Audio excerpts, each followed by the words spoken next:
Welcome, everybody, to the Journeymen Lounge podcast.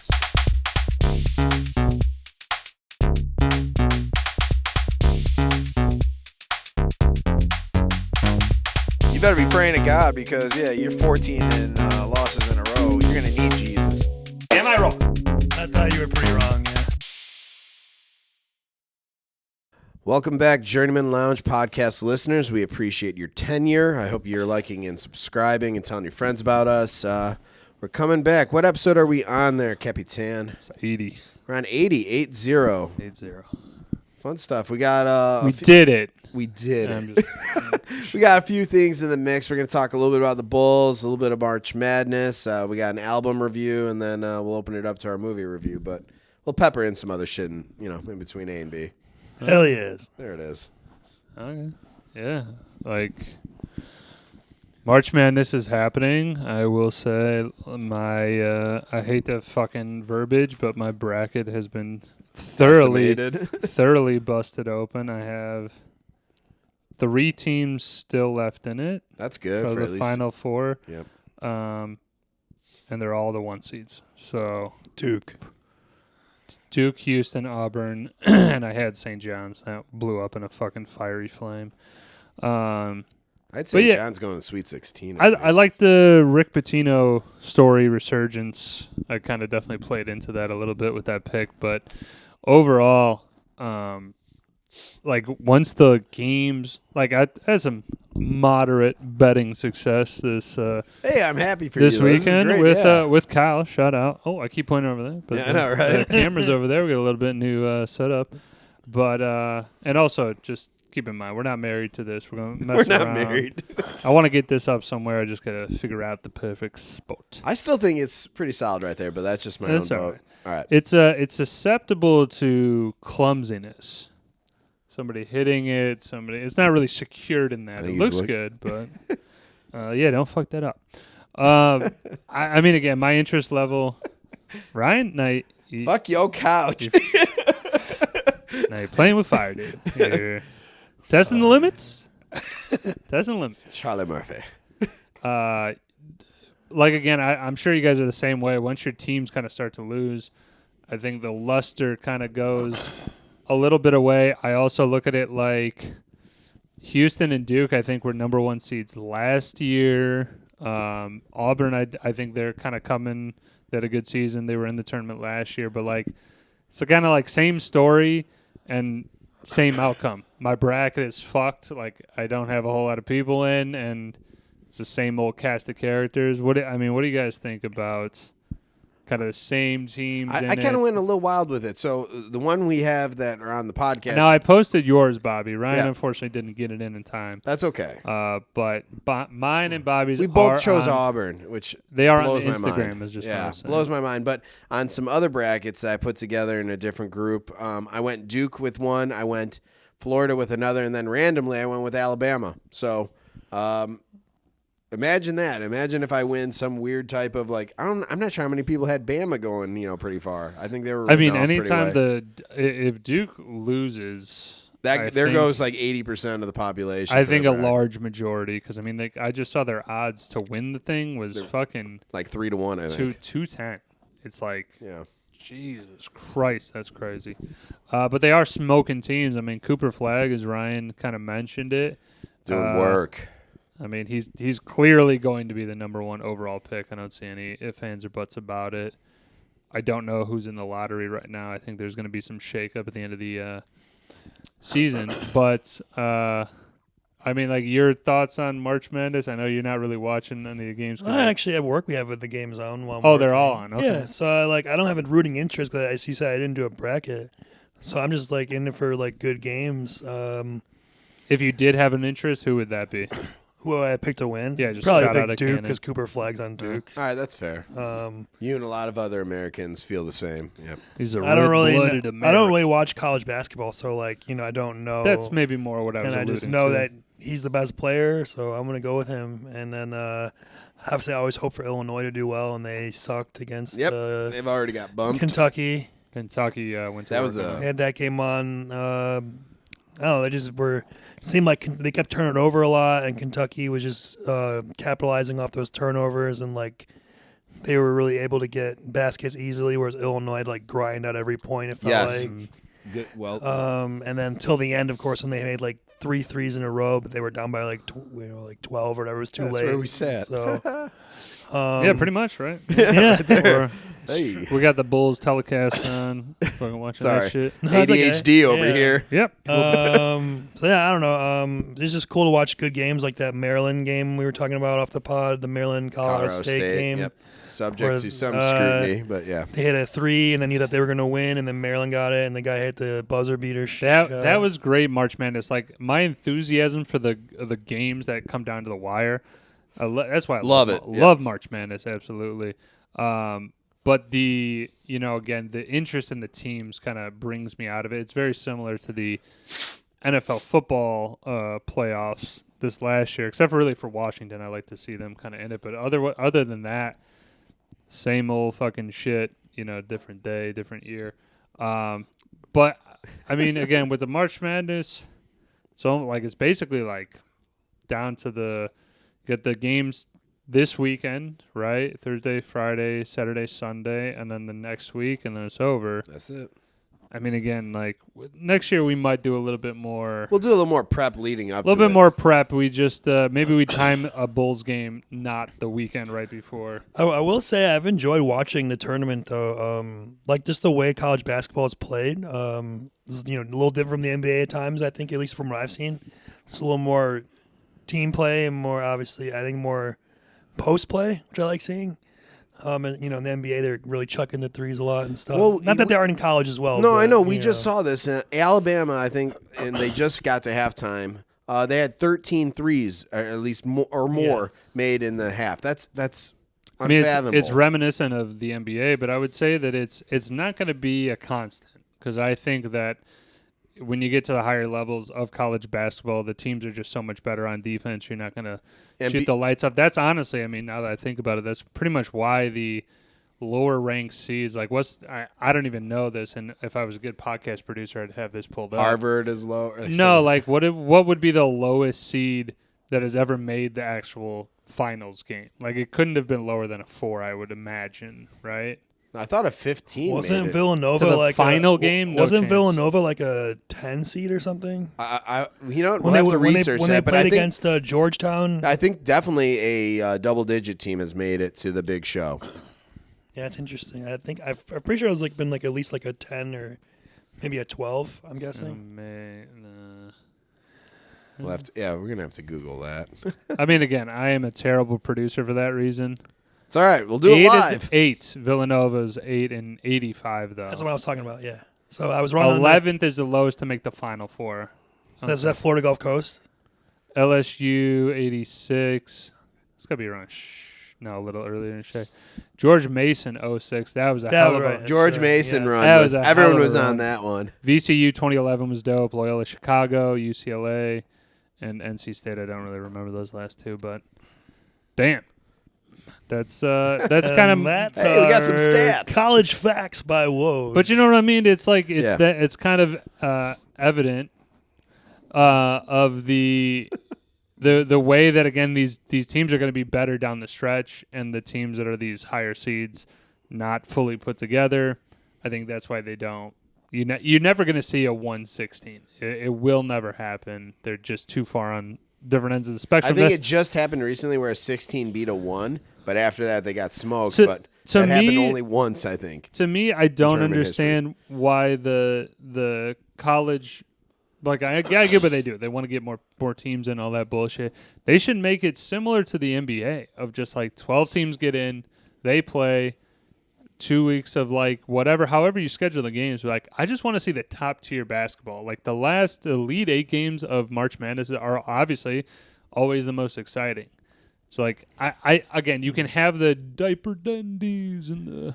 That's a terrible. I'm going to disagree. Go ahead, man. I'm with him, so go ahead. I think the beginning of the tournament is my favorite. I like that the 16 can upset a 1 or a 15. Not that it happens a lot, but that's when the when thing. when it does, it gets exciting, the people going. And like, there's all the upsets the first day, and I like that.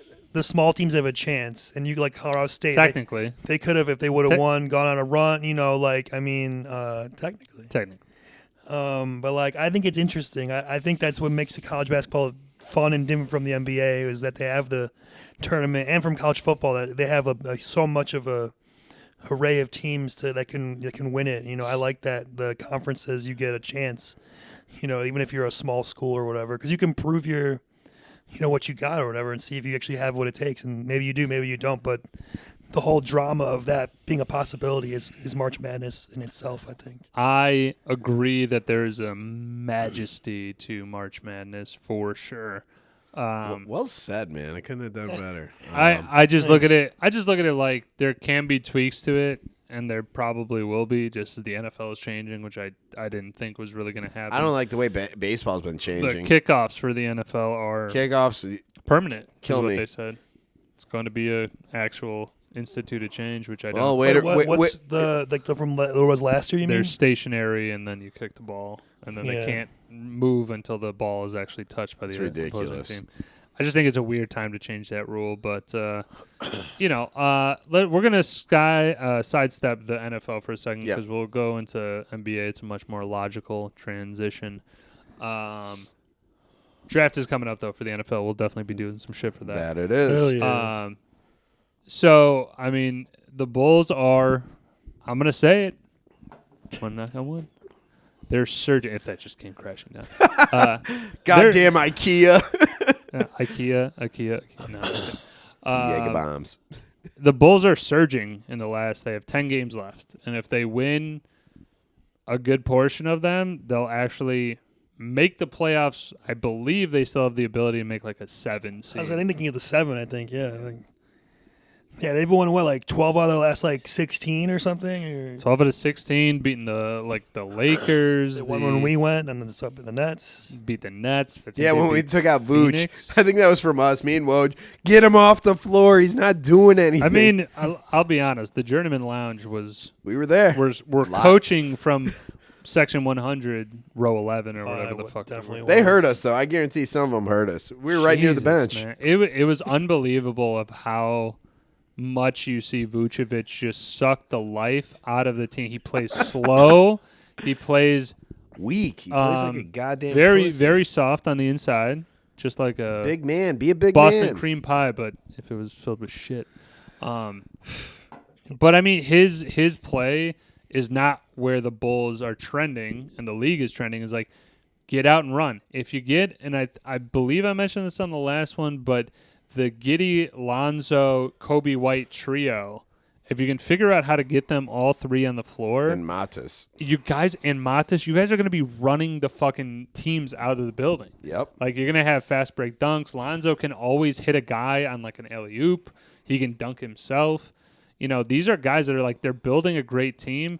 The center is the biggest question because I still think that you need a dominant center either in the starting role or in the bench. You can have one or the other. You don't need both.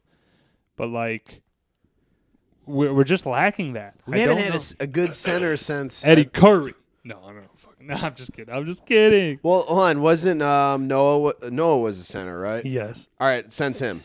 We really haven't. Well, you could say Pau. Pau Gasol was definitely at the end of his. It was the end of his career. He was just kicking down the. He's still good. Still good. Still Hall of Fame. He still got like a double. Absolutely a Hall of Famer. I'm not knocking, but it's like we got him. He wasn't a spring chicken. We were getting him towards the end of his. But he still played like 2-3 more years for the Spurs after and was successful. That's true. Maybe I should shut the fuck up. I'm not saying that. No. I'm just, I was wrong. There it is. I'm okay. I think if you're you're enough to admit I was wrong. If you're gonna say a guy yeah, go ahead. No, you go. All right, a guy that made his fucking living on the Bulls is Joakim Noah. I would say Pau probably had more of a overall game. I was just gonna say he was more offensively better, but he was a terrible defender. I mean, let's not say terrible. He's still 7 feet tall. He wasn't like church music, man. He was really struggling to get out in the pick and pops, not like. Because he was 40. Well, I'm just saying. They were taking advantage of it, and I like Pop. Yeah, because he's old, man. That's elder abuse. I'm hearing from you. I'm just saying what I saw. I mean, obviously, that's why. What do you say? He played 2 more years and then he was 3, out? he said. I don't know, like 2 or 3 after the Bulls, so, I think. I'm guessing. He got to the Bulls late, which is what the Bulls needed. Vooch with a strip. Save that ball, Vooch, on LeBron. You're never going to get another. Oh, get it. Oh, man, he almost. No foul? Really? Yes, great to listen. Anyway, we're watching the game. I don't Sorry, care. Like, guys. it's fucking good stream. Our 102. Yeah. Let's bump that up, Yeah. motherfuckers. Those are rookie numbers. Give some Bulls thoughts. Yeah. Bulls thoughts. Let's go. So now we can definitely pretty much say we're not going to get Cooper flagged. It's not going to happen. That sucks. Not a chance. But that being said, love what I'm seeing out of the team. And frankly, if you go back to the pods, I've talked about it. They should have been doing this the entire year. I said, the offseason, we should have got rid of Levine and Vooch. So we could. Some caps. I was in agreement with that. Right. So we could try. So we can either, tank, so to speak, in a sense. But at least if we play well, we have the young players seeing what they can do, which is exactly what we're seeing now that Levine is gone. You got Matis stepping up. Collins doing all right. Proven to be a steal in the draft. Looking like the 3rd or 4th best player in the draft. We got him at 11. Talking about Matis. Yes, Collins. Matis. Okay. No, I'm saying Somebody Collins, at least said he's Collins. serviceable. Put him out Collins there. is whatever. Collins is a solid He's bench a solid, guy. solid. That's what I'm saying. He's your utility knife. He's not going to be, sharp edge, but he's a he'll dull, do some he's shit. a dull utility knife. Yeah, he's if anything. okay. But At least he has effort. he's white bread. But he's white bread. He is white bread. I was gonna say I love. I was, as you guys know, again, I love the trade when we traded for Giddey. I was I was in favor of that. Yeah, and then he wasn't playing on the night that we went to the Bulls game. Of course, but I mean, I was like, that was a good move by the Bulls, getting a young and up and coming player for a great player in Caruso, but a guy who we don't need right now anyway. And obviously that's proved dividends this season. We got to figure out a way to keep Kobe White. I know. Yes, agreed. He's a talent. I heard maybe they were trying to make, because they already signed Lonzo, and then you got Giddey, so it's like, do you have room for Kobe? But he's played so well, I think you got to keep him unless you get blown away with some type of deal. Kobe White this year has proved that he can hang and score with anybody. Like, he went into his bag, as the kids say. And I like that term, though. He's just been doing everything, though. Like, he's scoring inside, he's shooting threes, mid-range jumpers, getting to the line. He's doing it all. And I do agree that we have to keep him. The problem that I foresee, though, is that we have a lot of guards. And Kobe White, undersized as a guard, doesn't really play. You don't look at Kobe White going, yo, you got lockdown defense on Kobe White. When we get to play better teams, obviously a guy like Drew Holiday can definitely expose that. A guy. Oh, hell yeah. So that's the one concern, is that, like, you have a lot of guards. They're playing fast. They can score. You can find a combination. But on the defensive side, like LeBron, like, I still argue, like, we don't have somebody who could match up against LeBron on this team right now. You can argue Patrick Williams, but I said that's a feeble argument. Flex. No. Yeah. I think, though, that, like, that's our, even though we have an overload of that position, that's where our bread's buttered. I think we just got to, like, just go with it and, like, play a smaller lineup. Go for it. Go for it. Go for it. Frank. But, the NBA, frankly, obviously we know the last few years it's like small ball anyway, kind of. Like, it's positionless basketball. Mm-hmm. So, like, in this era of the NBA, there's a better chance of us running a smaller lineup like that if necessary. As long as they can put up the points, they'd have to outscore teams. Or bring somebody off the bench maybe or something. I don't know. I think definitely, though, you mentioned it, got to lock down a center, and I think I've been saying a power forward. I mean, unless you move Matis there. He's a little thin, but he is tall. So, I mean, I don't know. Dude, they're either rolling with Patrick Williams or they got to trade him. They just paid him. They just signed him. My thoughts. I've been wanting to trade him No, I get that, years. but, like, again, like, he just got signed. He's not going anywhere, at least for a year or two. I think they're trying to roll with him as of right now. They're rolling with him as a off the bench power forward. So not even like 6-man in. I think if we sorry. Yeah, let me keep going. But they're going to roll with him. We're entering free agency. This is a perfect chance where like you could follow the Bears lead and actually get some guys that are complementing your team here. I just find it like if you're going to play that small ball role or type of strategy, you still need a center like even Jokic, and I know he's like one of a kind, but like you can still have a guy who rebounds the ball well and just has vision. I would much rather prefer a guy like that, play defense, rebound the ball, get the ball out quick, than a guy who's going to I don't need a center to score 50 points. I don't think that's ever going to happen. Yeah. We're not getting a Wilt Chamberlain here. Jokic is getting up there with, averaging 30, but like that's the tip top. I just I don't need the best center. I just need the center that fits into this team. We need more of a formidable force down there. Like, hey, you're not going to get an easy bucket. You're going to have to go through. Yeah, let's get some anger. Like, Draymond Green, as much as a prick like that he is, but he serves a purpose on the court. Dude, he's excellent at what he does. He right. gets people agitated. They play worse. He locks them down. He gets the crowd into it, like Rodman did for us way back when. He's a very high IQ player, I think. But in terms of the Bulls, I'm hoping that they now at this point, to make it interesting, do something. Don't go 4-6 down the stretch and fall out of the play-in games or into the fucking play-in games. Just keep it going. Let's see a stronger finish, and then I'll get excited for the actual playoffs. Even though we most likely know that they're going to get bounced out if they're the 8-7.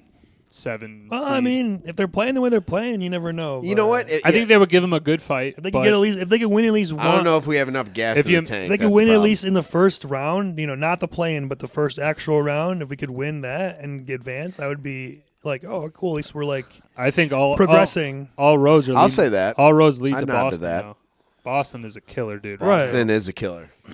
They are fucking. They got a deep bench too. It's like speaking of Boston, like when we played Boston with when Derrick Rose was a rookie. We had we went 7 games. I mean, we didn't win or whatever, but like didn't advance. But yeah, they were like, oh shit, like this team's on the rise. Like Joakim, came out the and that was a hell of a Boston Celtics team too. So. Right. So that was like I think they might have went down to win or they won the year before or whatever. Either one. Right. So it'd be great to see that from this Bulls team. Like, let's see some potential and let's build on it. Rose was so special. Yeah, for the city. I think it's now. This is exactly what we were waiting for, is to see the Bulls start to play better, because then we want to talk about them. I don't want to talk about a team that get blown out by 40 points, even though they just destroyed the Lakers. I'm just gonna say we're gonna move the needle the opposite direction. The White Sox won. Holy shit! So, granted, it's the Angels, but yeah, I'll just mention MLB started. It's too early. Put that shit on snooze. It is opening day. It is opening day. The Cubs, a weak club. The Cubs play tonight, and I will definitely check the stats tomorrow. But overall, 182, 62. How many games are in the MLB? 162. 62. Too many. It's too much, but MLB is always going to stay that way. I think they're very traditional. They're already changing the game in ways I don't like, but they're not going to. I don't think they're ever going to just be like. No, they're not. They're not going to hack it down. No, it makes them. That's a great list to be on. Holy shit, Kobe White doing his thing. Yep. But last thoughts on the Bulls before we move on. I was solid with it. I hope we do well in these playoffs.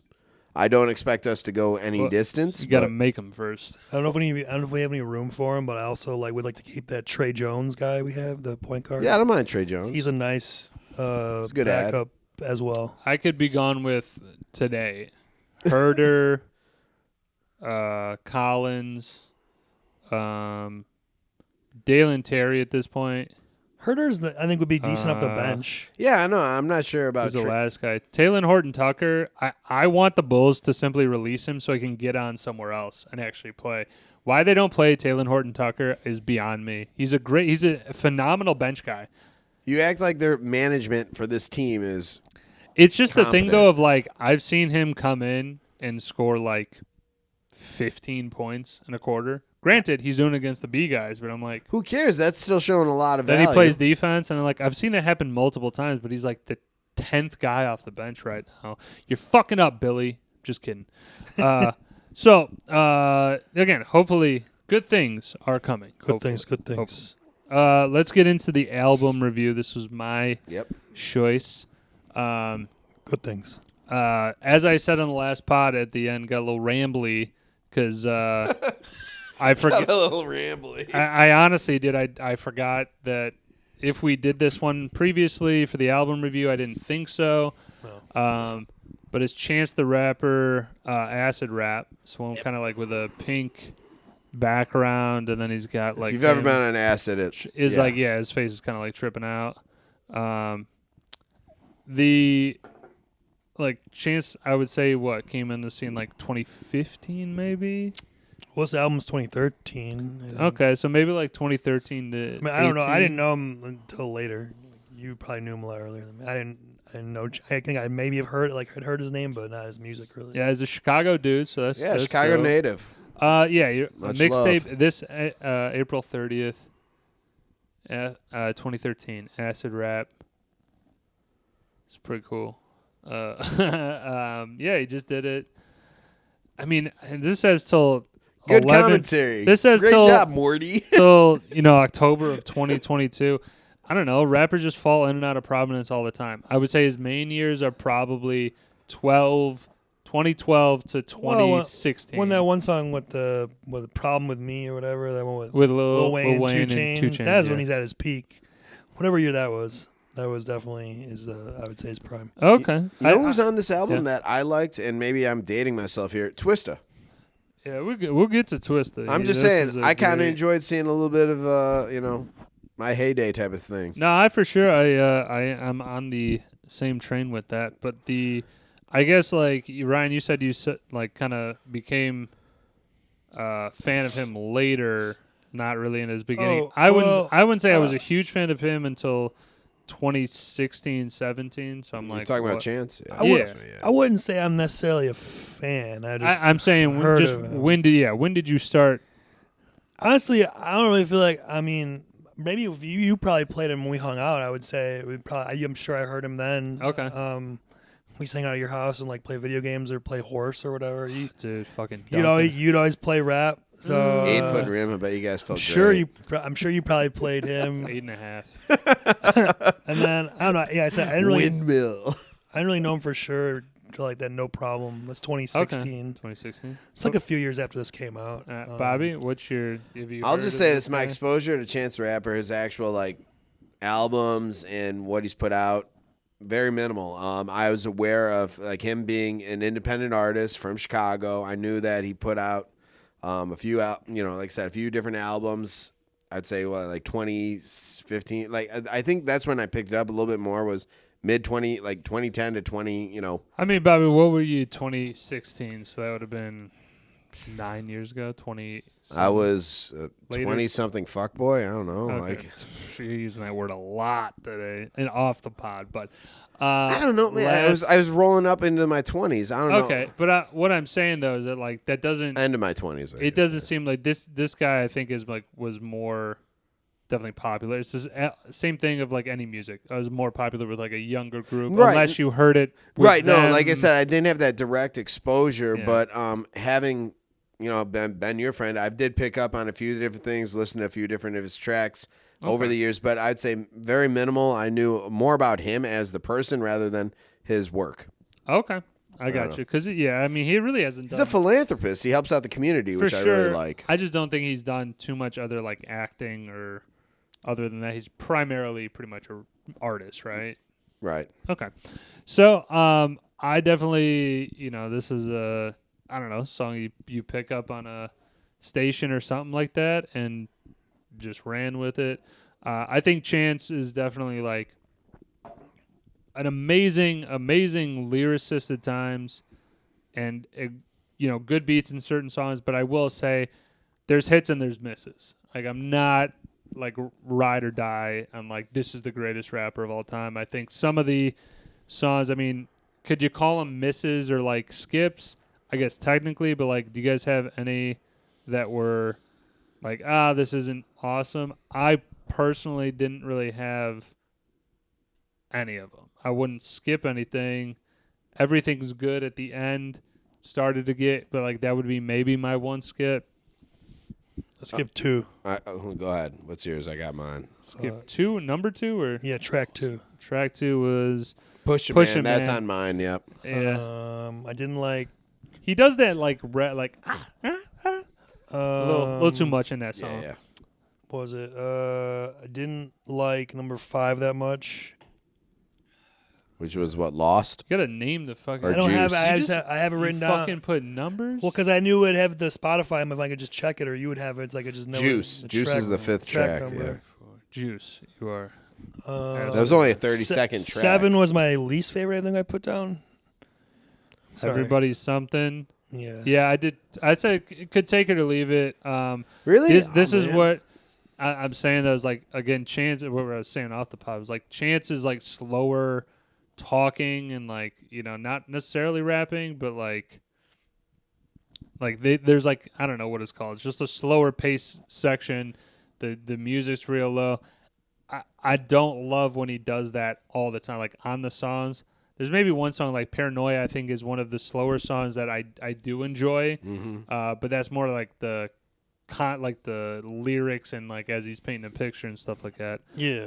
I mean, I would say a lot of my ones have had a complaint were usually like it's kind of slow. It's too slow. Like the beat's slow or his flow is slow. Flow is slow, yeah. I'm not always the biggest fan of his voice. It's kind of like high pitched sometimes, and Hold on, and I kind of gave you guys that. I think he sounds a little bit like Wheezy mixed with Eminem in some of his tracks.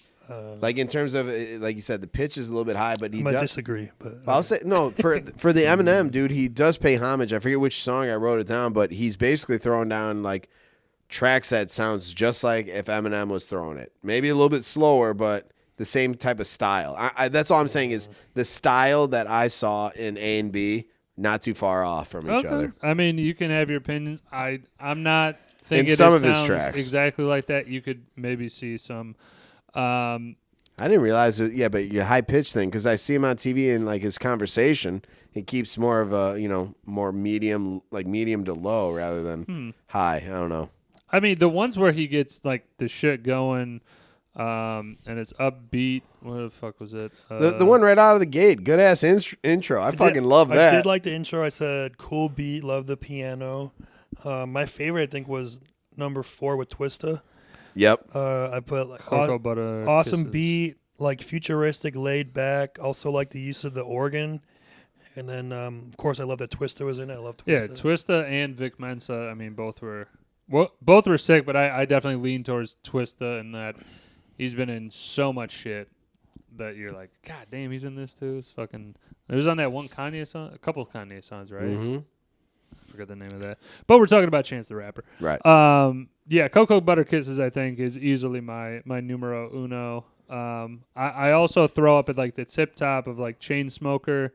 I think also like as I'm talking about like that, like because they have so many slower, he has so many slower songs interspersed there. Like he should have then ended like he should have ramped it up, slowed it down, ramped it back up, and like I think the flow That's of the such your album MO, man. You're a flow like, guy for you gotta sure. had like Chainsmoker at the end. I would have been like, this is a perfect way to end it. Instead, the everything's good. It just like became chaos at the end. And Yes, you're just it like, absolutely did. And then like at the end of the album, I'm sitting there wondering like, oh, Well I then. was like, cool. And then I like, just turned it off, and I'm like, yeah, okay, that happened. No, Chainsmoker and Acid Rain, I thought those two right back to back were, I think, a solid 1-2. Acid Rain, yeah, that's the name of the album. Excellent strings. I love that. Yeah. You know what? I got a bone to pick. I think Everybody's Something.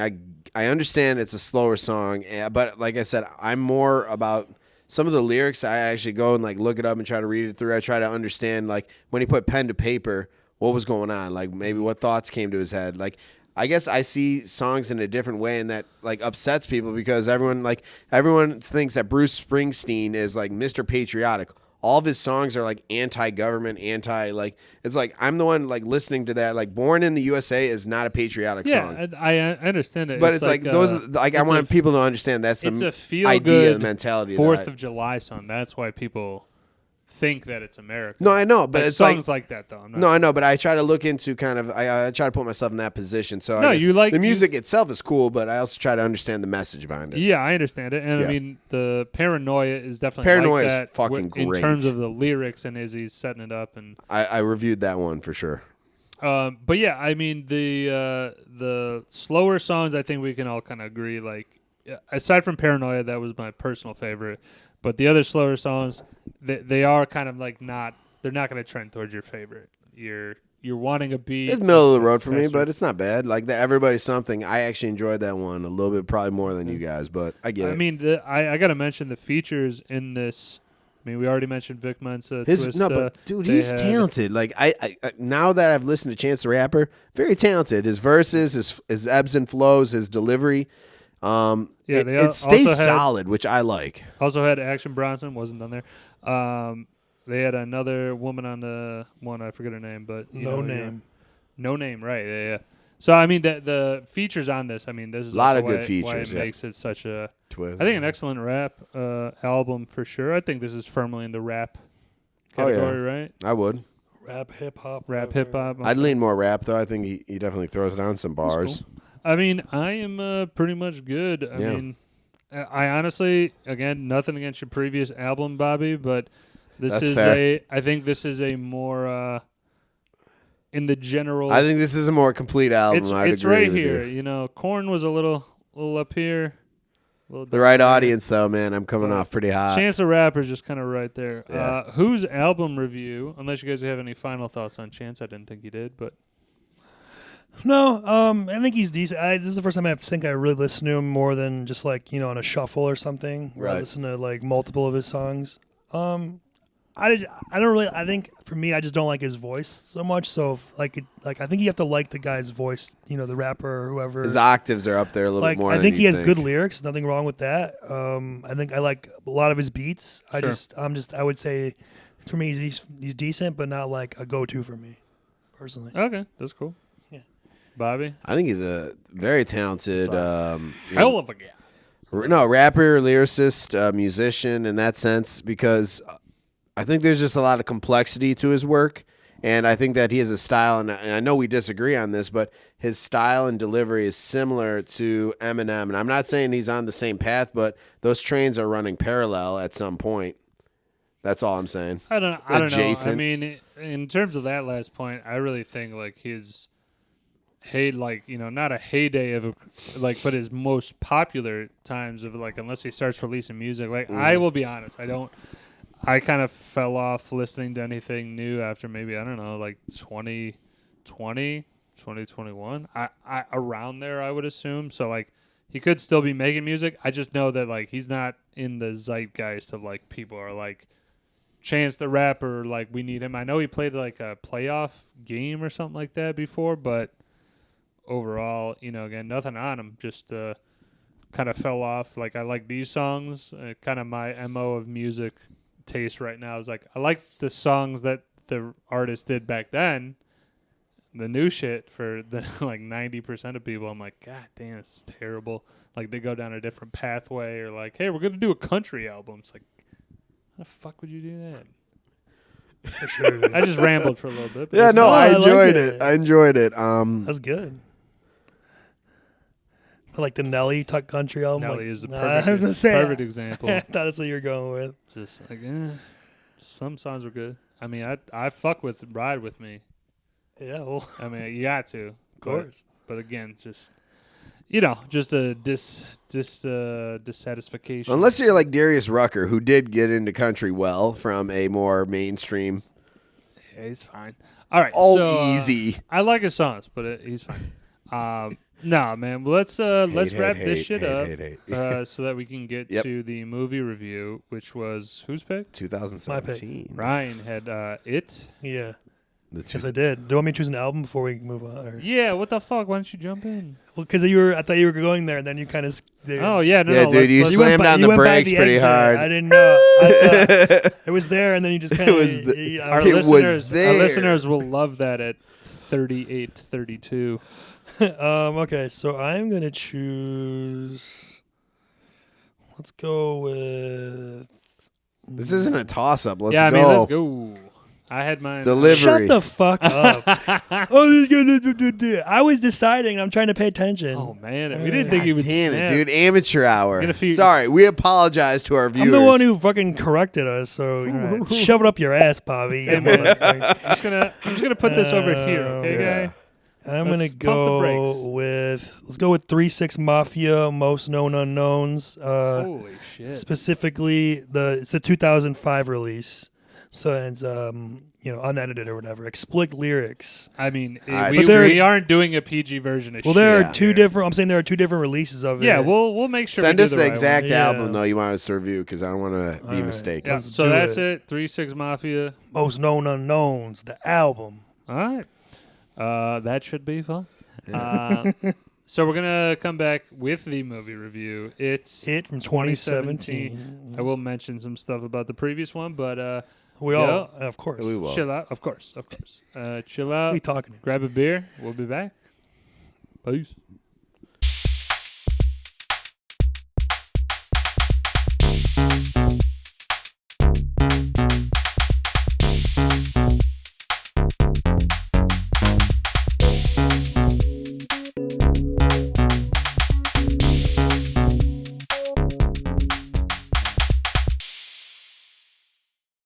And welcome back live to the Journeymen Lounge that's cool. podcast. We're live here in the studio. We're live here and now. You are correct. That's right. This Fuck it, guy we'll with do the it live. semantics over here. That's all right. Nice save, Ryan. Nice save. No problem. Let's use take one. Anyway. Now, as I'm getting on my announcer voice, I'll go back to my normal voice. I like that. You sound like a carnival barker, like circa 1930. I like doing, you know what? I like doing voices, like fucking around with accents is fun and shit like that. Anyway. Yep. But we're as Bobby or Woj had said before, we're on our Stephen King 3-week month, whatever you want to call it. Trifecta. Thank you. And Woj's choice last week, a very good one in Misery. Fucking great, yeah. Definitely a choice I would have considered as well had he not chosen it. But since he did, I went with It from 2017. So basically, I'll give a brief synopsis of the movie and story in general. So it's an adaptation of a Stephen King book from 1986. And it was also used in a 1990 miniseries on television, 3-hour. It's two 1.5-hour episodes, but they're movies. They call it a miniseries on the internet, so that's why I'm calling it that. But I will say though, just to elaborate, it is just simply it's basically two 1.5-hour TV movies. Right, it's like two TV movies put together, like you said. Exactly. So it's which I watched. Yeah. So it takes place. This one specifically takes place in the 1980s, 1988 and 89 in Derry, Maine. It's a fictional town in Maine. Also used in many other Stephen King stories as well, which we'll get into a little bit later. I'll talk about that. Oh, okay. And it's about a murderous clown who's like a.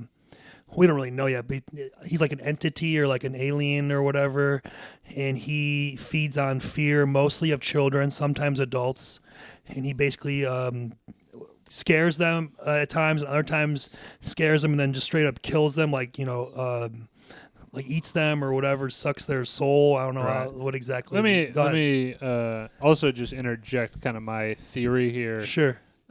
Is that he is feeding on the fear so much that when he feeds enough, he can cross into like the physical realm, and he can literally touch things, like do manifestation. things, Yeah. Right, but he has to get enough fear. Like obviously, like when he's killing the. So that's kind the of like people. the Freddy Krueger thing, right? I honestly I don't. I've seen Freddy Krueger. You don't watch horror movies. Nightmare on Elm It's Street? kind of like Nightmare on Elm Street. Like Freddy Krueger can't actually hurt people until there's enough fear built around his like.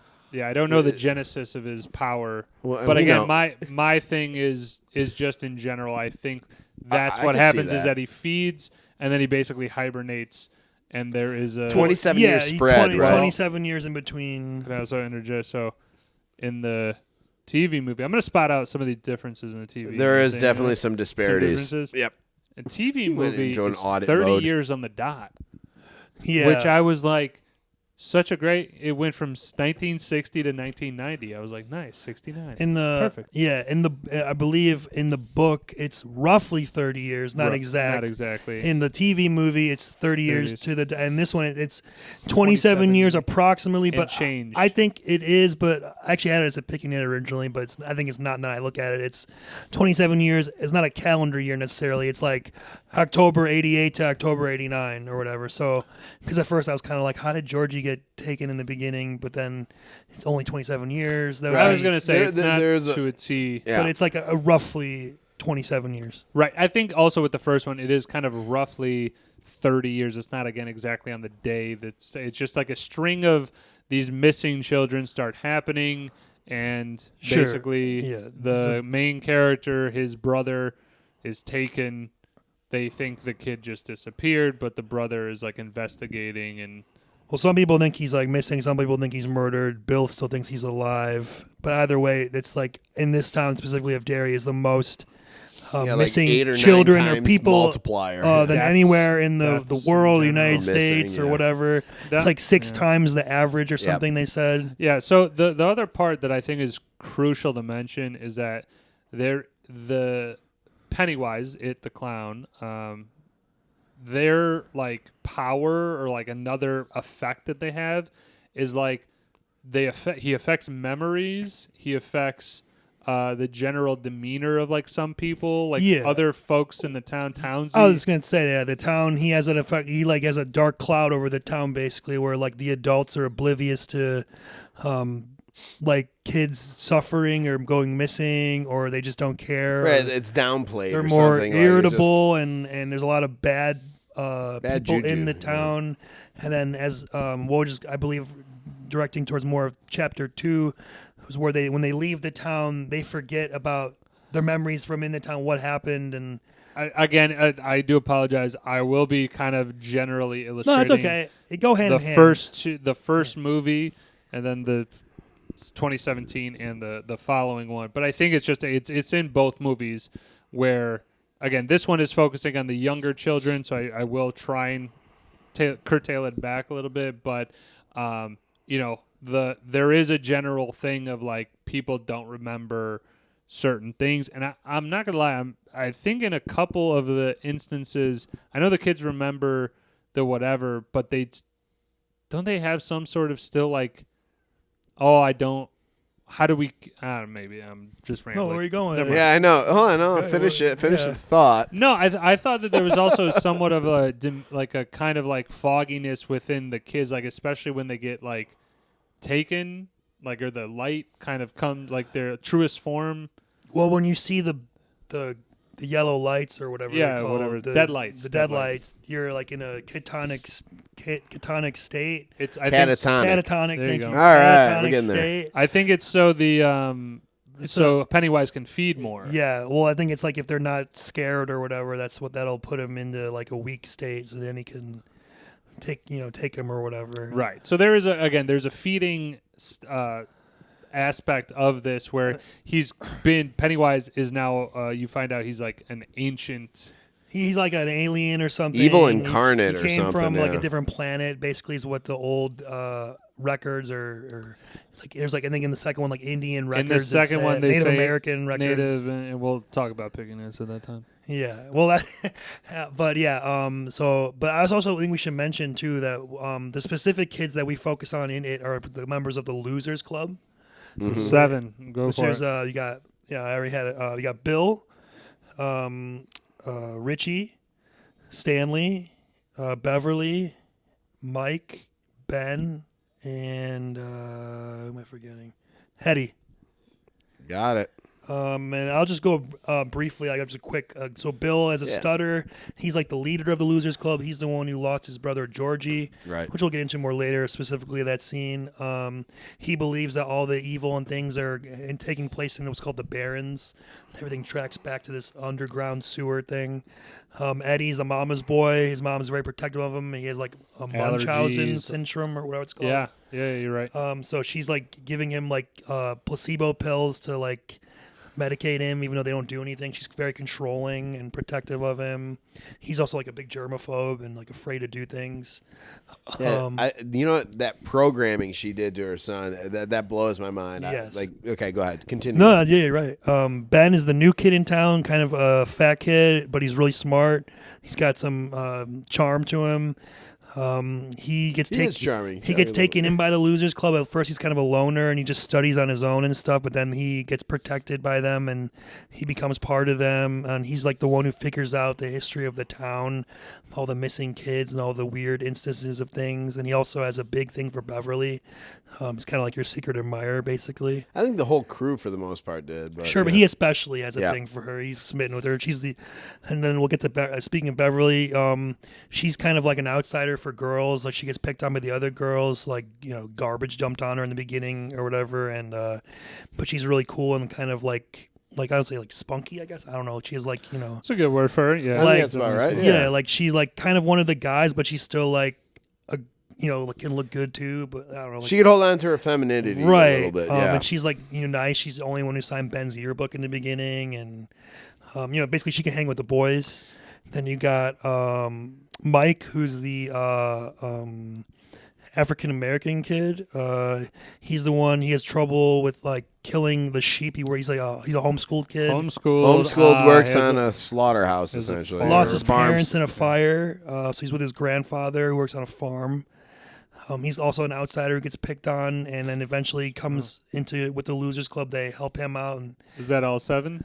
No, he's still cracking. There's two more. Yeah, 2 more. You got Stanley. He's a Jewish kid. Funny as hell. Wears the yarmulke. That's Richie. And then I'm thinking of Richie. He's scared of that weird painting in his dad's office. Who's the rabbi. Mm-hmm. Then you got Richie, who's like the comedian of the group. I'm thinking of. Yep. Sorry. He's like he has glasses, but he's like has the most attitude of anybody. He has all the jokes. And then you got finally, I would say outside Losers Club. You got the main character Bowers, the bully. Who picks Bowers, who pulls the knife and starts carving his fucking Henry Bowers, right? Yeah, throughout the entire movie, he's constantly torturing psychotic all the kids. bully. Yeah. So that's basically fucking Dahmer in the making. That's basically the cast, right? I will just mention with the cast, like every kid has like a troubled aspect of their life. There's something going on. Beverly has an abusive father. Yes, I should have mentioned that. You mentioned Eddie's mother problem. Bill's his parents are like, let it go. Georgie's gone. Yes. Being real. They're kind of hostile around him too. Yeah. So it is something to mention that all the parental or authority figures are definitely like, it's not nurturing at home. It's not like, maybe Eddie's a little bit, but no, it's like as you said, the town has a bad effect on them, or like you said though, a fog, like almost like something that like once you get out of the fog, you forgot that you were in the fog in the first place. So many kids and things go missing, and they just don't seem to even care anymore. Like they just put another poster up over the last one. It's like not a big deal or whatever. Yeah. Almost. I think we should just mention really quick. Let's just talk about the. You want to talk about the miniseries, Woj? Sure. Yeah. So that was from Tim Curry. 1990 with Tim Curry. He played Pennywise. Excellent. Pretty. I think I don't know what the right word would be, but memorable performance. I would say. I mean, he's a huge figure in the alternative. I don't know, horror. He's what gives the It miniseries movie weight. Without a doubt. Like without him, it's kind of like a joke. Honestly, because it's really. Have you seen it?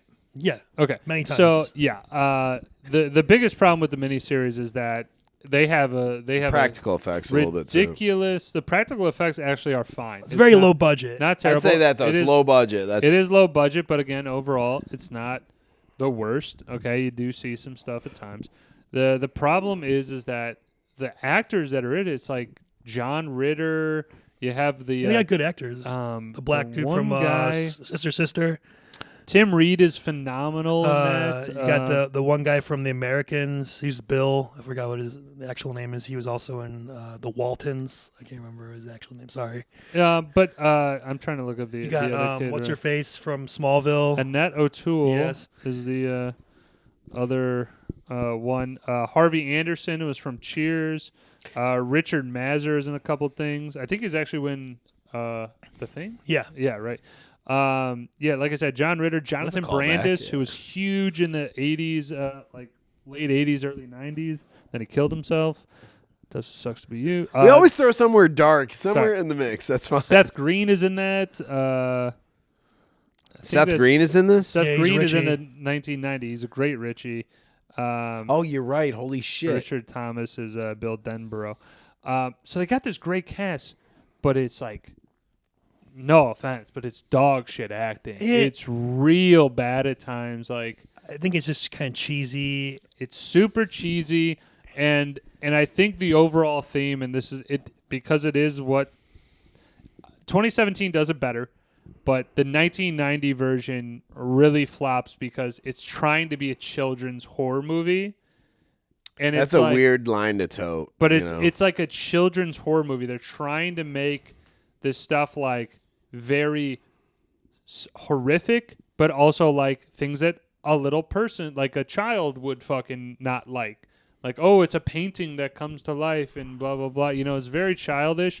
And then the way in which they get rid of it, the way in which they defeat the monster is like... It's kind of lame with the rock It's super and the lame. slingshot. Well, they do the rock first, and then they're just... When he turns into the giant spider. Yeah, and then in the 90s, they're just beating the shit out of it and then rip its heart out, and it's like... Okay, what's happening? Because before you were like, oh, if I don't believe it, it doesn't happen, and then now you're... Yeah, I think it has good scenes. Obviously, the Tim Curry scenes specifically, where he has like like under the one with Georgie, of course. The one in the showers is a good one, where the showers start spraying the hot water and like coming at Eddie, I believe. And then the one with Ben and his dad, where he's looking like his dad, and then all of a sudden it's Pennywise. He's waving him in the swamp. Yeah. Like they're great. I like the one where Pennywise was the female woman on the television at Bowers, basically convincing him, kill your father. Yeah, you did it. Like, that fucked my head up. I'm like, dude, that is... Yeah, so the elements that do go unreal in both movies, though, I think definitely work. They do kill off some people differently in the 2017 interpretations.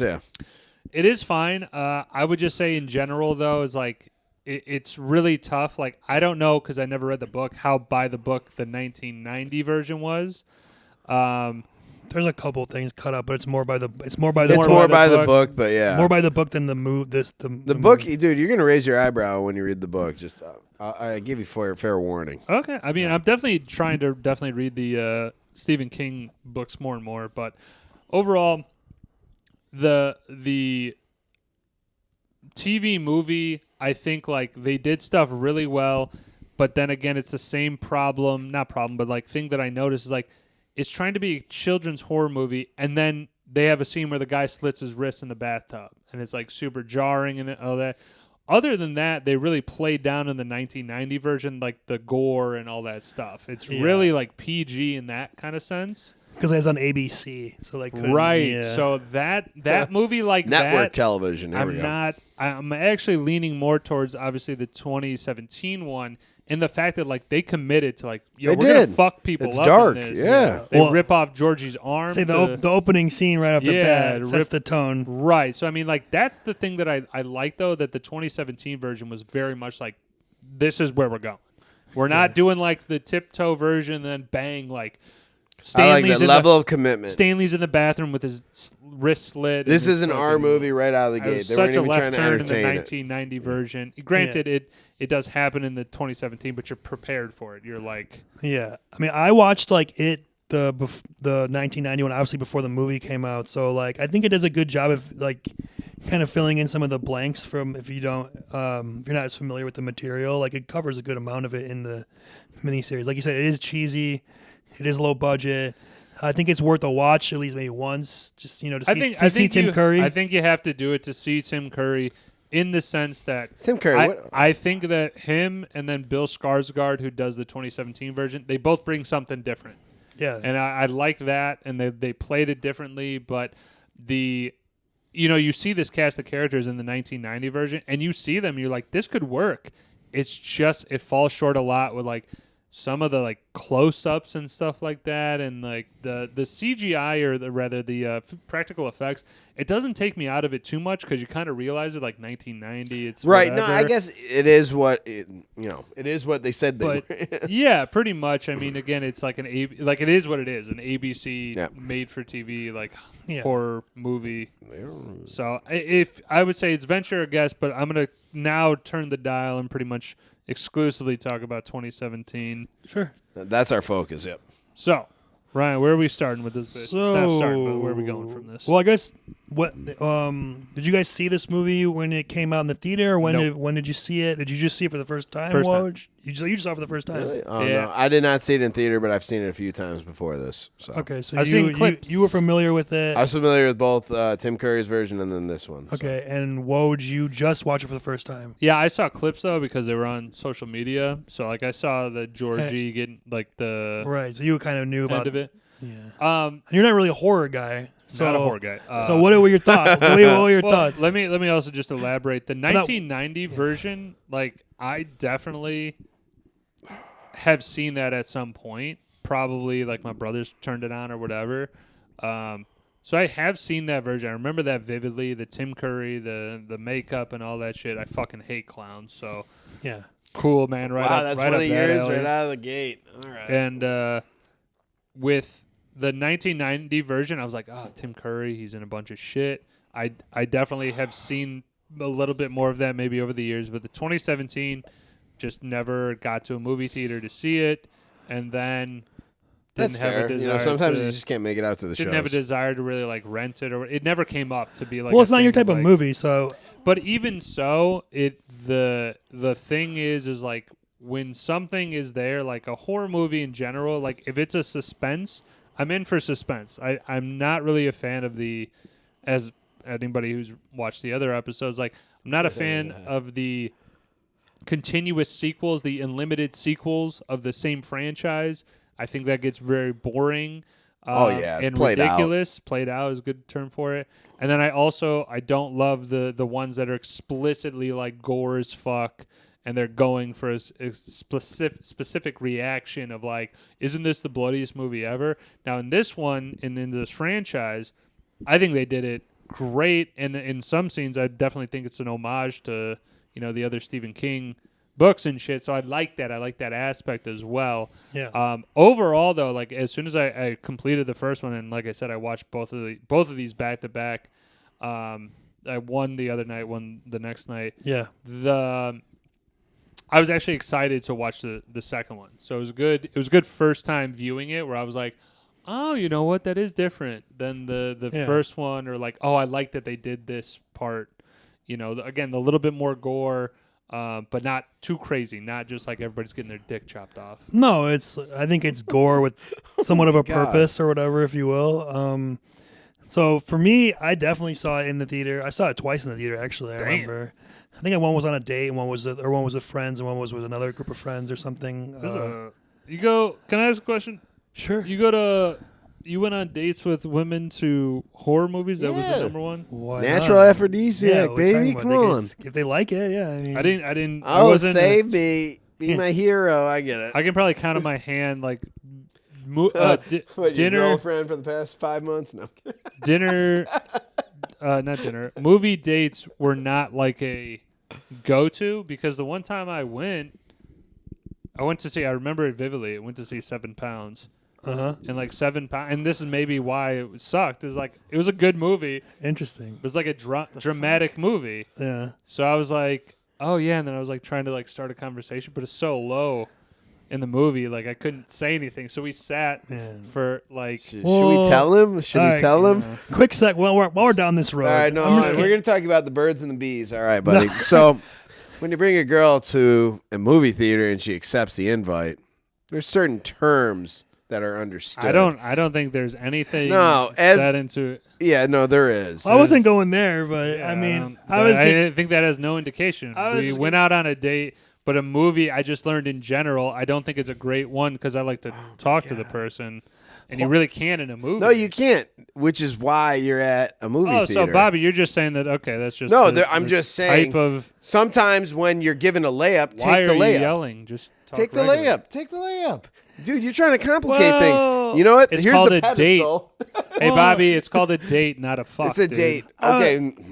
Man, well, I would just say Checkmate. Bitch. no. I'm gonna. Don't even play I would that. say It's a date. That's what that- I expected. first of all, for me, the movie date is always a go-to day. It's a go-to. Thank you. But there are two different types of movie dates. One, maybe Bobby's alluding to, where there's more of a chance of make out or something, right. but not all the time. It's That's not what a I'm saying. guarantee. That's more of what You have to I'm saying. feel it out. Sometimes it's just, hey, So sometimes. let's hold hands, watch the movie, and then, but get this, Woj, you take her out afterwards, then you have something to talk about. I think that was the. That's was the the key. mistake, No, I'm just 'cause then saying you you're left setting after yourself it up and for you were like- success. This is a good start to that platform. I don't disagree that a movie date could be is a good idea. I think again I picked a dramatic movie where there's Yeah. not really a whole lot of. I thought that was a winner. You know I what was the like, nerd in me would love to do? Remember, Oh, this is a great movie. in It's Will Hoffman Smith. Estates, they had the movie theater, slot cars, and some pizza right afterwards. That'd be a trifecta of a hell of a date. I like the movie. Like I said, I like doing it. Then you have something to talk about afterwards. Maybe you can go, hang out and go get a drink or something, or maybe like a See where the quick night takes bite you. or something, or if you just in the car chatting it up. It Maybe is a Do a drive. And then- movie is a prelude. and I then maybe gotcha. that leads to a little bit of shenanigans. You never know. Shenanigans. Hey, But anyway- Farva, what's that place you like with all the goofy shit on the wall, the mozzarella sticks? Let's get back on the highway. Yeah, there. I'm sorry. It To- just was like no, it's okay. I've had a handful of movie dates, and this is why I don't go on them because I'm just like, Yeah. this is like No, we not feel my, not my cup of tea. But you're saying extend it. Yeah, we feel Do for you. something after. We feel for you. I'll It's give you okay. the That playbook. hurts you. I know. I'll give you the movie So playbook, much. and then there you go. But Fuck your playbook, but Oh, dude! Just because you can't just- do a standard fucking 5-foot It's- jumper, I don't know how basketball plays into this at all. But back on track. we're getting back onto to the 8 highway here. I'm back, getting off the exit. Let's go It's a back. quick detour. So Wait, we had to call anyway, for gas. I saw this, like I said, twice in the theater, and then I got the Blu-ray. I saw the second one. I was very excited to see the second one, especially with the. I haven't seen the second one. Oh, you gotta see it. It's great. I All mean, right, it's on my list. I think the first one's probably better, but I do like the second one. Like who was gonna be cast as the adult Is version? that- The the casting adult- of the second one was great. It's fantastic casting. Who's Beverly? Jessica Chastain. In the second one, yeah. Oh, that's not a bad pick. Although, while we're on the subject, I'm just gonna say, I think personally, Amy Adams looks more Thank you. like her. We But could have Jessica, gone that route. I like Jessica Chastain as an actress, so I'm not mad about it. No, I thought it was great casting actually overall. Yeah, They picked the whole thing was great. Yeah. They had Eddie as the guy from The Wire. Yes, James Ransone, and then Bill Hader as Richie. Great casting. James McAvoy as Bill. James McAvoy. I don't know the black guy who played is the Mike. guy from the Old Spice commercials. Okay, Isaiah. I know who you're Mustafa, talking about, is yeah. actually his name. I don't know why I pulled Look that. at you. I don't know who I don't know Stanley how Pulling was. out that. I don't know who Stanley was, but he looked just like him. I don't know the actor's name, but he looked just like younger Stanley. Stanley. Yeah, I don't. I like our group here. That's good. We have a weird array of knowledge. But anyway, so I thoroughly enjoyed it. I think it's one of the better horror movies of the last, I don't know, I'll say 20 years at least. No, I think they really set the Um, stage for something different. Like it was serious, it was suspenseful, it was gory at times, but it didn't overdo on any one of those categories specifically, which I liked. I think it's great with the setting of Derry, the creepiness, the adults, like we talked about, the 1980s Yeah. setting. It's nice. It's definitely got, they got great casting for the kids in this movie, great chemistry, good Stand By Me, Stranger Things type of vibe. Dude, great combo. That's a perfect way to. Yeah. I think Stranger Things definitely took a big chunk from the. From Stand By Me and from Well, Goonies. again, you can name a lot of those, but I did see from the makeup of the group of kind of like that, and then also coincidence of Finn Wolfhard, who excuse me, plays Richie. He is in Stranger Things. Like it's basically Yeah, right. very similar character in that. Well, I think his character is different. No, I'm saying the look rather. Of Oh, the okay, character yeah. and, So their like, characters are different. I Because meant Stranger Things is based in the 80s as well, if I'm not mistaken. No, yeah, it is. right, but it's more of like the aesthetic though Sure. of the group is like there's a fatter kid, there's a blah blah blah. Yeah. Tropes You're right, of the you know, thing. I think they checks definitely boxes, grab got stuff from it. Not only the 2017, but also the 1990. Like Yeah. very similar, even though that one was based in the 60s. I think we should mention too. This movie was a really successful movie. Grossed $704.2 million. Holy shit. On a $40 million budget. It was like I believe at the 700? Oh my god. I believe at wish the I was an investor. time of release, it was the third highest R-rated movie of all time. Yeah, third highest R-rated movie at the time of its release. Damn. So quite successful. Obviously, the sequel, like we discussed. I think we Woj kind of touched on it, but a great performance from Bill Skarsgård as Pennywise. Following up Tim Curry is a hard thing to do, and he Right, dude, that's a he big did shadow. a fantastic job of making the character his own, but creepy in his own way, but also good. Where you're not really like I don't necessarily compare them. Like I mean, I think No, I think they're they both have good their in their own own way. model or their own mode And, of and his things, look yeah. is a different look than his than Tim Curry's Pennywise was. I mean, I think realistically the big difference, and granted, this is probably just because the budget is a little bit bigger, obviously, a little bit. The amount of time that Bill Skarsgård has in the 1990 version, Pennywise and like his like introduction to them, like they're like 30 seconds, 45 seconds, and he disappears. Bill Skarsgård gets a little bit more time, a little bit more creepy with the shit. Like I remember the one showing to Mike with it's in the With the burning hands. so it's the burning hands, and then the door opens, and it's like He's hanging himself. him in the fucking background with the fire around, and then he's like, it's the orchestra is fucking like playing some crazy shit, and you're like, oh, like all of their intros to like Bill Skarsgård, I think it was like, fuck, I'm here, like it's out of the box. Absolutely. Well, we'll just get into That was a good take, That's man. kind of That was- like that was well said. absolutely. Like, let's just perfect segue into like scenes. Let's just go let's just start with like the scare scenes because that's like the most prevalent of the scenes. I mean, if there's any other ones we want to discuss, but like, I think we should obviously start with like the opening scene with Georgie. Right, dude. Fantastically shot. I love the look of it. Dark and gritty. Dark and gritty, really rainy and like floody and floody. I made a Floody. word. I like the word. Floody. Put it on there. But it does a good job of like you said. Let's go back to the 1990 one again, but shooting it like different than that, but also like iconic in its own way. Like it's like it's very well shot, and then.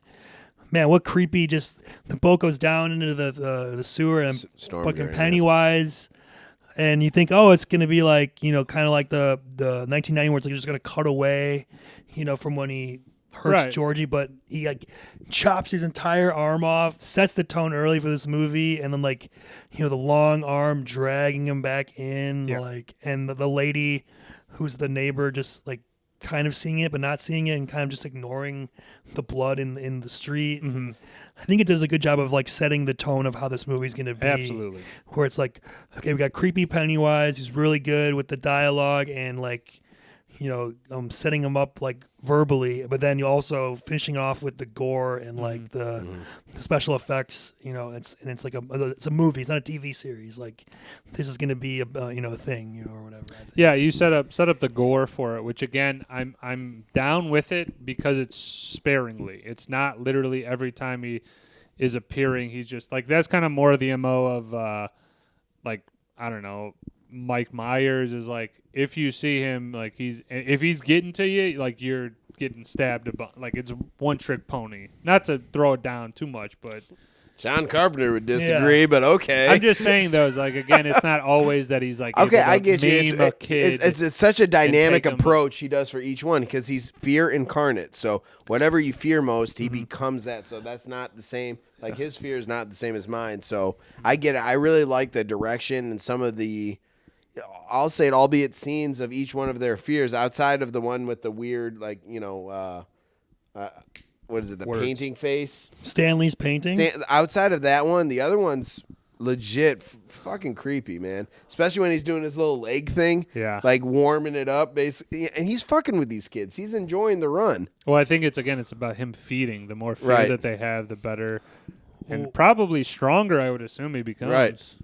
Which one for you guys? While we're just talking about which one scared you, like which one scared you more than the others? Like for me, like I think the library scene with Ben, when he's looking at the pictures and he keeps seeing, the explosion or whatever happened, and the kid in the tree, and then he goes down the corridor and the headless kid walking down there, and then chasing him throughout the field or whatever.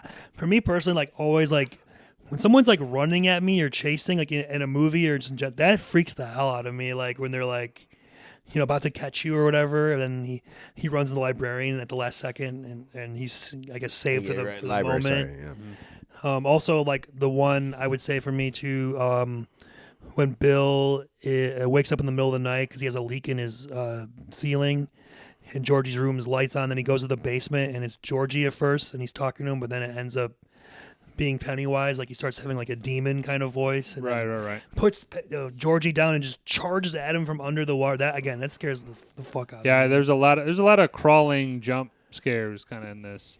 Yeah, for sure. The drain scene where it fucking grabs Beverly. That I mean, with the entirety of the blood pouring out, covers the entire room. It looks like The Shining. Yeah, they definitely overdid that, but I liked it. The whole room. It was.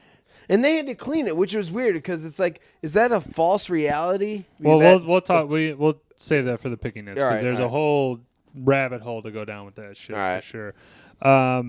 Favorite scenes though, I do like a quick one. Like Ben is listening to New Kids on the Block, and he's the new kid. At the school. That whole gimmick with them too. She like catches him listening, and then he tries using and then when they go to his house and he has the poster behind his door or whatever, and she like sees it and like doesn't tell everybody, like kind of wink, hides it from them or whatever. Mine's a combination of Henry. If we're gonna go to favorite scenes, I think that his dad showing him like, here's my son who's scared as scared as shit essentially because he fired off a few rounds near him. He's like, all right, don't let this person try to portray himself as something else. He's a scared shit little piece of shit. And then from there, that switchblade scene, and then from there, Henry falling down the goddamn well to his demise because he went total psycho. Like, I know that's a string thing, but I guess Henry's arc and death, I think like those scenes were like they hit heavy for me. Yeah, the metal rod like through Pennywise's face. That was fucking sweet. It's dope because then you kind of see him like starting vulnerable to deteriorate a little bit for sure. It's like he's not all there together. He's kind of like fuck you guys, but he's like kind of retreating. The toilet cover, like when Bev fucking puts down her dad. Like he pulls back the curtain, the top, and she just smacks him. He goes down like a sack of potatoes. The force of Jesus behind it. That's always great. And then the best part throughout the entire movie for me is the fact that Richie's reactions are actually they look genuine, accurate. Yeah, but they're accurate. The language. What the fuck is that? Who the fuck is that? Oh my god! Like that's the shit that I like to see. Yeah. Because it's absolutely what I would fucking do in that situation. Agreed. But yeah, that's my last one.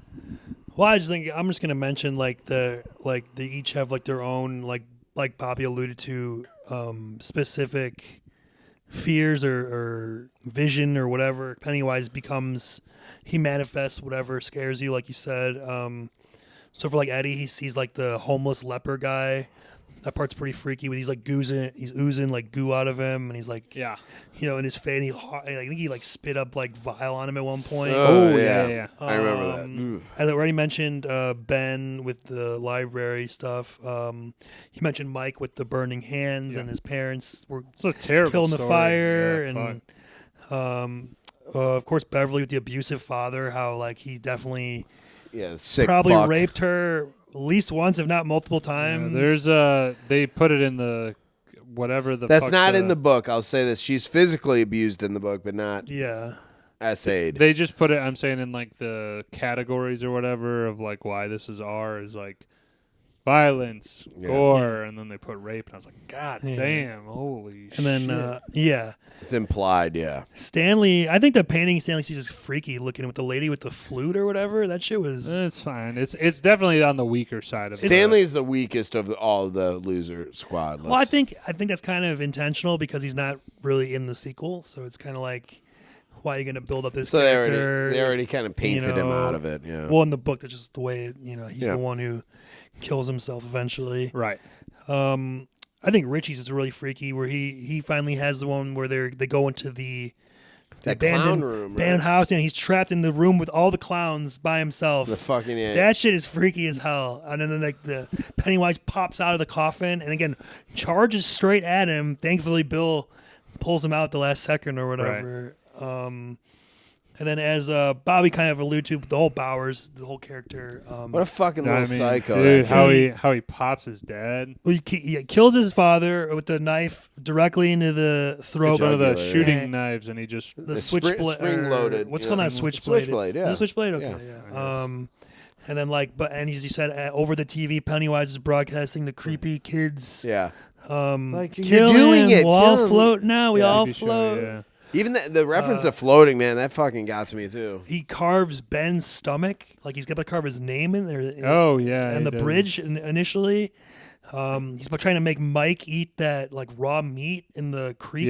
Before they get in the rock fight or whatever. I mean, it's the 80s. In the 60s, there's a liberal use of derogatory terms.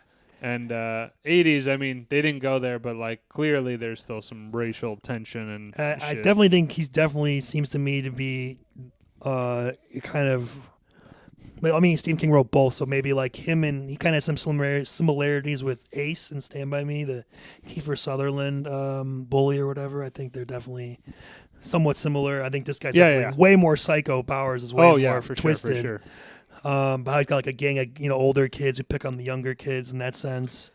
To some extent, like pulling out a knife and start carving into someone, I'm like, dude, fuck this. Like at some point, you have to realize, like, I don't want to be a part of this. Well, they were gonna kill. He was gonna kill the cat, shoot the cat, or whatever. What a little psychopath. Like I'm fine with him dying at the end. I'm very like pro him, going down the hole. I think one of the scariest scenes we haven't mentioned that I remember in this movie that sticks with me is when they're in Bill's garage watching the the slideshow. First they got the map of the town, and they're like, okay, everything leads back to the Barrens, to this abandoned house. This is where it lives. That's what they say. And then like starts flicking the slideshow with all the family pictures, and like it zooms in on the moms with the wind, and it's like Pennywise's face, and then they kick it over, and all of a sudden keeps clicking on and off, and the one time it clicks on, he's in the room, and he's like huge. He's running at them, like crawling out of the projector. Yeah, that was intense. That was incredible. And it kind of gives you that Sinister, because it has that same kind of. I think Sinister existed before this, right? Where he's like in the pictures, but like comes alive a little bit into it. Yeah. Sorry, Woj, you don't watch horror movies, so I've never seen it. Yeah, I know you haven't. Okay. All right, are we good on scenes? I think we just. I think we mentioned most of the horror ones. I would just say that the a lot of good scenes with the kids, just like kind of like we said, joking around and like. Bonding, like the one scene where they're in the quarry and they jump in there and they all hang out for the day, like swimming around. And the way they meet, I like, is kind of like organic and makes sense. Like they're all like the kids that get picked on, and like they kind of look after one another. I just think it works really well, the way that Stephen King wrote that or whatever. So yeah, I think scenes were good with scenes. Yep. Basically, just Pennywise scaring the kids in multiple ways and them trying to figure out how to defeat him, and that's a lot of the movie, if you will. So let's go to quotes then. Any quotes you guys want to?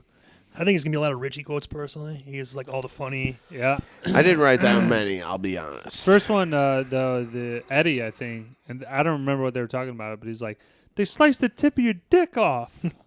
Yeah, it's like right in the beginning. I don't know. I like it one Eddie when he's like, he's talking about the pills, like they're gazebos, they're bullshit, but he meant to say they're placebos. Oh yeah. Right there, that was a total slip. Yep. When Eddie gets his mom is like, "Aren't you forgetting something?" He walks over to give a kiss, and then Richie's just like, "You want one from me too, Mrs. K?" And then like a classic like little shithead, little shit response. Yeah. I mean, there's so many Richie quotes. Go blow your dad, you mullet wearing asshole. Yep, loved it. I hear the list is longer than my wang. You're lucky we're not measuring dicks. I think he said that at one point. He's a bro. He's a fucking bro. I love it. He's leaking hamburger helper. Yeah. Right. Hey Eddie, are these your birth control pills? Yeah, I'm saving them for your sister. I think you said he's like, who invited Molly Ringwald? Yeah, you invited Molly He did say that. It's like, wait, can only virgins see this stuff? Is that why I'm not seeing this shit? Dude, he gets. Dude, he fucking trolls everyone. He's Sorry, go. No, he's the comedic relief. I fucking love it. Yeah, he goes into Ben's room, and Ben is like, "Cool, huh?" He's like, "No, this is tragic." Like, of course, the last line or one of the last lines he has, were at the kind of the climax.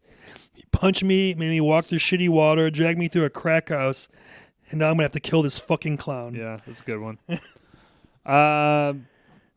When they're doing the spitting loogie off the top of the quarry, like everybody spits, it's about Eddie just goes. He's like, it's about quantity. He's like, it's always been about mass. Yeah. Yeah. Or when Ben's like, Derry started as a beaver trapping camp. Still is, am I right, boys? Yeah.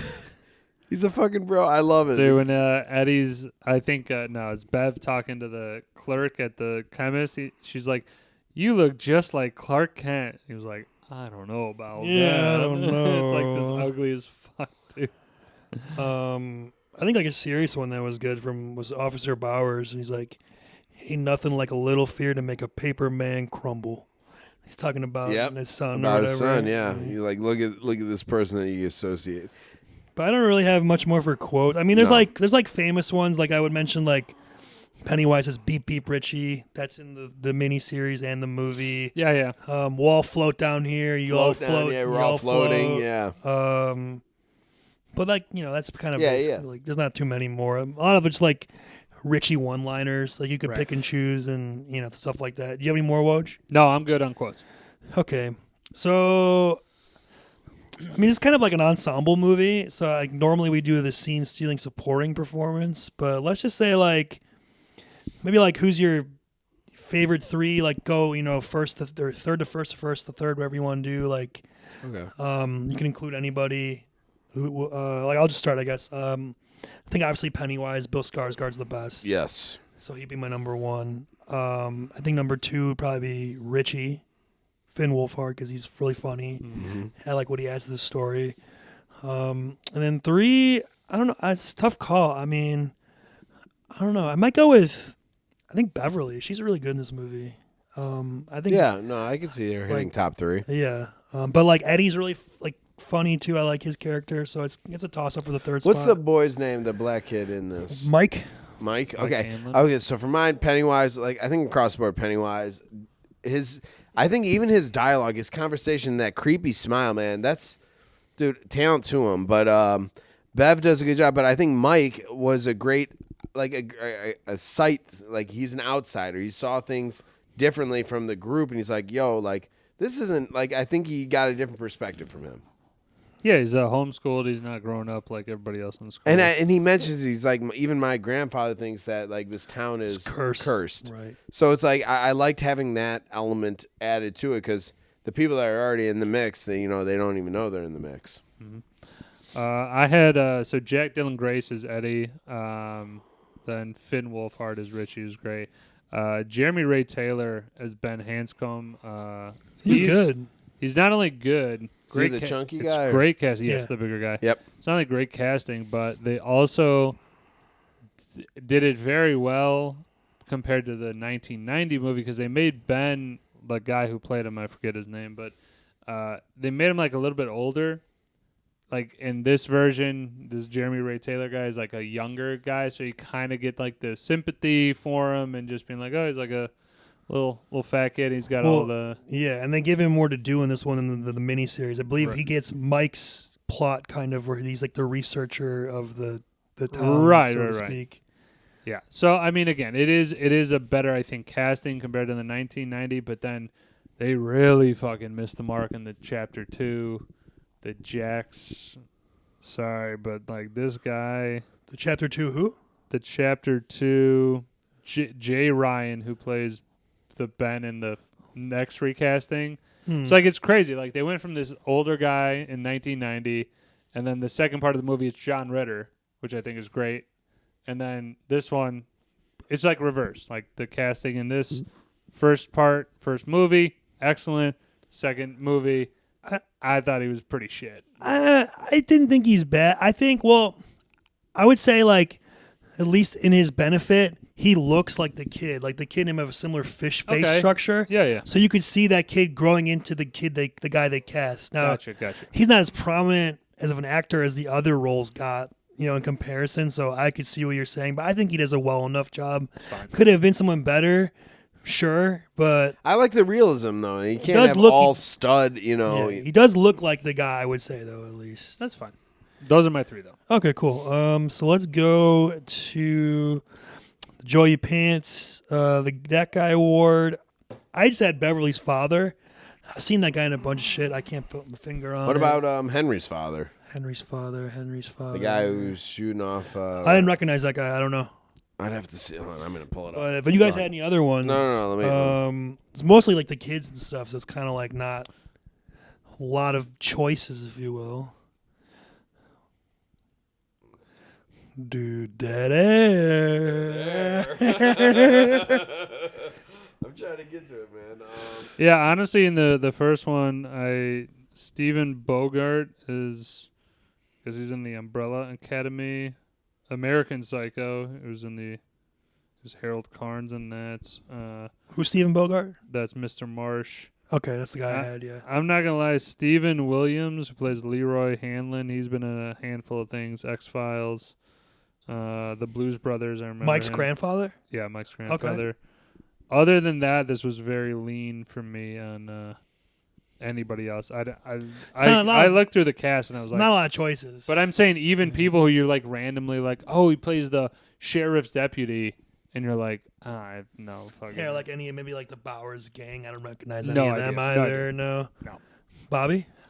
I just got his name. Teach Grant. What is So his that name? was the Henry's father. He's been in What was he in? several movies, all low budget. Good. I'm trying to think of one that comes off the page here.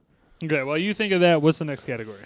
Well, you think of No that. problem. No, just when you got That's it. fair. Yeah. Anybody have any recasting? We kind of talked about the second one. You wanted somebody else, but let's maybe stick to the first one. Is there anybody? No, I think it was. I think it was casted. pretty well cast. I mean, again, you could have added in a father, a blah blah blah, a trooper, some shit like that, and you could have casted somebody. But overall, I'm like, keep it to 7's already a big number to kind of go into each one of their stories or have a piece about them. So I think you keep it to 7. Anything else is a little. They did a great too job. And you much. know what? I think Bill's casting for this as a young kid with the stutter, I really thought that it was well deserved. It wasn't like someone who's trying to force a stutter. I think that, that takes some skill to try to like fake it, but it sounded like someone's struggling. Yeah, you think he did? He did a great job. So I think Bill really put it together for like glue of it. Jalen or Jaron. Jaden. I know I couldn't do it. No, yeah, it was a good job. I think it definitely sounded natural as far as his performance with the stutter goes. Jaden Martell. Jaden Martell. Yeah. So hats off, Jaden. All Hope right. you subscribe. You should go by Martell. That's just me. Hey, Martell. Martell Wallace. I was thinking like replacements. Yeah, that's what I was thinking. Martell Wallace. Let's go to the Needle Drop soundtrack. There's not too many, There's not but there's a handful. Sure. Definitely New Kids, obviously, like Hanging Tough, The Right Stuff, Please Don't Go Girl. And there's a couple, I think. New Kids. Bust- That's it. Bust a Move Bust by a Move, Young MC. is fucking awesome. Don't just stand there. Bust a move. I think there's like a Cure song in here. 6 Different Ways. 6 Different Ways. There's also Anthrax. Antisocial by Anvil. Anthrax. Anthrax, sorry. It's okay. It was a different group. Dear God by XTC. I thought that was a great song. Yeah, and then I think there's one more, Love Removal Machine from The Cult.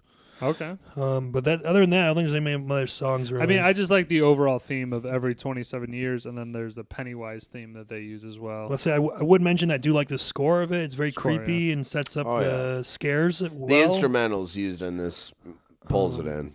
Do you guys have any most cinematic shots you'd like to mention? Just the intros. I think I agree with you, Woj, with the intro with the water flooding and I think it's like an overhead shot or something. Or I got two. I think the floating bodies coming back down, that's like kind of in that like spotlight effect. Yeah. And then him at the very end, he's like fear, and he like falls into a deeper cavernous like well that makes up. I thought I was like, well, shit, he ain't going around, or like he ain't done yet, you know? Yeah. I would also mention I really like the scene, the way it looks, the one scene where one of Bauer's gang goes down to the sewer with his air gun and the flamethrower, or the lighter, and he's like making like a flamethrower type of thing, and then like all the dead kids as Pennywise come out and start to eat him. And he's like, but like there's like a cool shot where he just keeps like flicking the light, and it's like you don't see anything, and all of a sudden, they pop up or whatever. I thought that was done pretty well as well. Okay. That was a good suspense scene, yep. So let's move on to the spin-off prequel sequel war, which I'm just going to say they have all three. So they've done the It miniseries, obviously, with Tim Curry. There's going to be a Pennywise prequel debuting next year. It's called Welcome to Derry, which would have been an idea I would have had. And then the sequel, obviously, they did It Chapter 2, which... If we want to discuss that, we can. We kind of already. At this point. Slapped some paint on that. Yeah.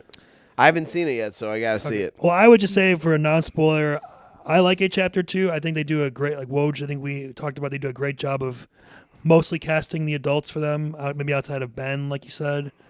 The only thing about It Chapter 2, it kind of, they throw in some scenes with the younger kids again, but they're like, they aged.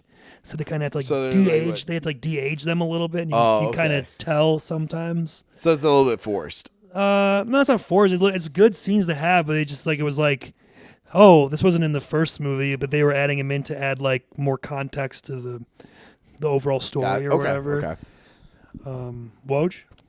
Yeah. In terms of the spin-offs, prequels, sequels, that first part.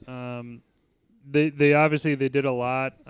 You just mentioned the Pennywise prequel, which I don't really give a shit. Either way, if they did a Pennywise, I'm sure they were going to do it at some point because Hollywood is fucking not creative at all. Bill Skarsgård will be reprising his role in this. Who cares? It's HBO. So I care. I think a better movie is the previous in the first one. They are explaining that there was a mass explosion at a factory or something like that. I want to see that shit. That might be it. That might be the prequel series. I don't know. I don't know exactly all the details on when it starts. Or whatever it is, that's fine. But I'm just saying though that not just like a Pennywise. That I would like to see like more of like these mass incidences that because it's not just the one mass explosion. There's other things that have happened where it's like a mass murder or something. Like again, there's like weird stories that come out every 27 years, but it's not always just like children go missing. Blah blah blah blah. Those are my sequels, prequels. What were we on to next? Switcheroo. I like Pennywise and Freddy teaming up or crossing over at some point. I think it's a nice. That's fine. They live in each other's worlds, kind of like in the imagination and the, nighttime. Yeah. They're not out in broad daylight. Well, also Pennywise is out in broad daylight sometimes. Kind of crazy. I think if they were doing something cool, like a multiverse, you get Tim Curry's Pennywise teaming up with Bill Skarsgård Pennywise. In some type of fashion. Oh, that'd be kind of fun. Now that Woj kind of made me think of that. I didn't think of that till just now, honestly. That's why I'm here, baby. With his Freddy Krueger. That's why I'm here, baby. Thing. But I would also say I had written down that, and this is kind of what I'm going to talk about now. In general, Stephen King kind of has this set up, like he kind of thinks like us in a sense, where the town of Derry is used in multiple forms of his literature and adaptations. Like, I don't know if you guys have seen Dreamcatcher. Came out in 2003. They grew up in Derry as well. Morgan Freeman or no? Yes. Okay. The weird eyebrows. They're in Derry. Look it up. Trust me. It is weird. 11/22/63. The Kennedy one. James Franco did the miniseries. Apparently, in the book, he stops in Derry at one point and has a couple interactions with the kids and with Pennywise. So, like, I would be down to see like a whole, like whatever everything in like Derry, interaction of like, Derry. Yeah, just like whatever way we can involve the multiple novels together, I would be all for it. Like if maybe like Well, you guys haven't seen Dreamcatcher, but I'll kind of spoil a little of it. Like the kids in the movie, they're kind of like similar. Like they grow up, they're kind of losers. They grow up together, and they find this one other kid who's like a mentally challenged kid. And they save him from something. He gives them like these like abilities where they can like they can all like communicate together in their head. And one guy has like a different thing where he can see certain things. So Okay. like maybe that would be useful against Pennywise. These powers that these kids have, they're not like extreme powers, but there's a little bit of abilities or whatever. I think that would be cool to see. Bobby. Man, I'm floored by some of the creativity on both of your ends. You know what? I think that a tie into Stranger Things and Pennywise would be cool. That's the only one that I could really see, like, because we're in the 80s motif.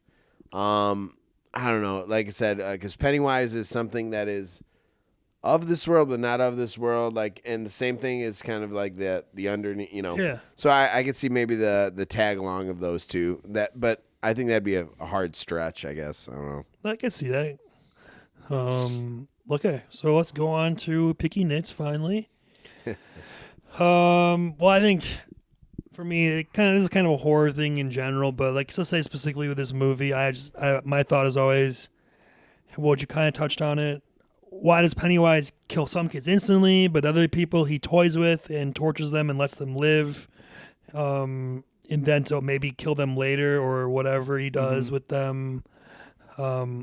It's a movie, I guess, so that's a simple answer. It's just say conveniently for the plot to work. At times he's going to kill people, at times he's not. I don't know. Horror movies, I mean, you have the ability to really just be like, we could kill everybody right away, but obviously it'd be a 15-minute movie.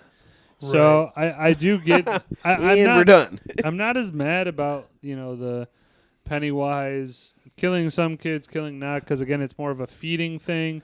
Yeah, I wouldn't say sorry, really quick. I wouldn't say I'm mad about it. I would just when I'm watching the movie, I'm kind of just like, okay, he killed Georgie right away, but then he lets Bill and Richie and whoever, he kind of just fucks with them. Why is he fucking with them, but not with him? Or maybe maybe kind of like you said earlier, he's just more hungry than other times. I don't know. Could be. Cheat day. Even though they set it up where the town is not really like into helping out and not really wanting to get involved. Where's the police at, man? I don't see one fucking cop the whole time. Well, there was Powers' dad's the cop and his deputies. I mean, in terms of this though, man, like they find the shoe of the girl in the Barrens in the pipeline, and what's the main guy's name? God damn it, it's just escaping me. Bill. And Bill is like telling his dad, like, this is what happened. You take the shoe and you take it to the dad, you do whatever. I don't care if you're trying Everything to like, was discounted. I don't know if you're trying to put the veil over anybody's eyes with this shit, but like you can't even like write that out. You couldn't be like, there's a shoe of the missing girl in the Barrens. Nah, cops are gonna be like, nah. It's like that's the part is like you didn't tell the cops once. You didn't try and like attempt to call them.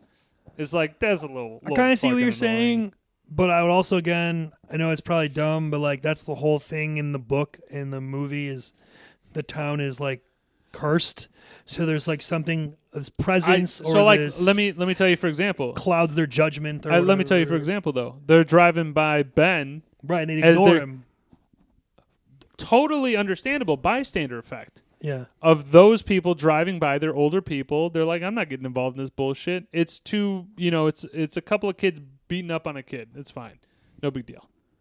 When you're dealing with a death of a little girl and then you find her shoe. Well, she's missing. She's not dead. But again, either way, just meaning like this means that this is a clue. This could be.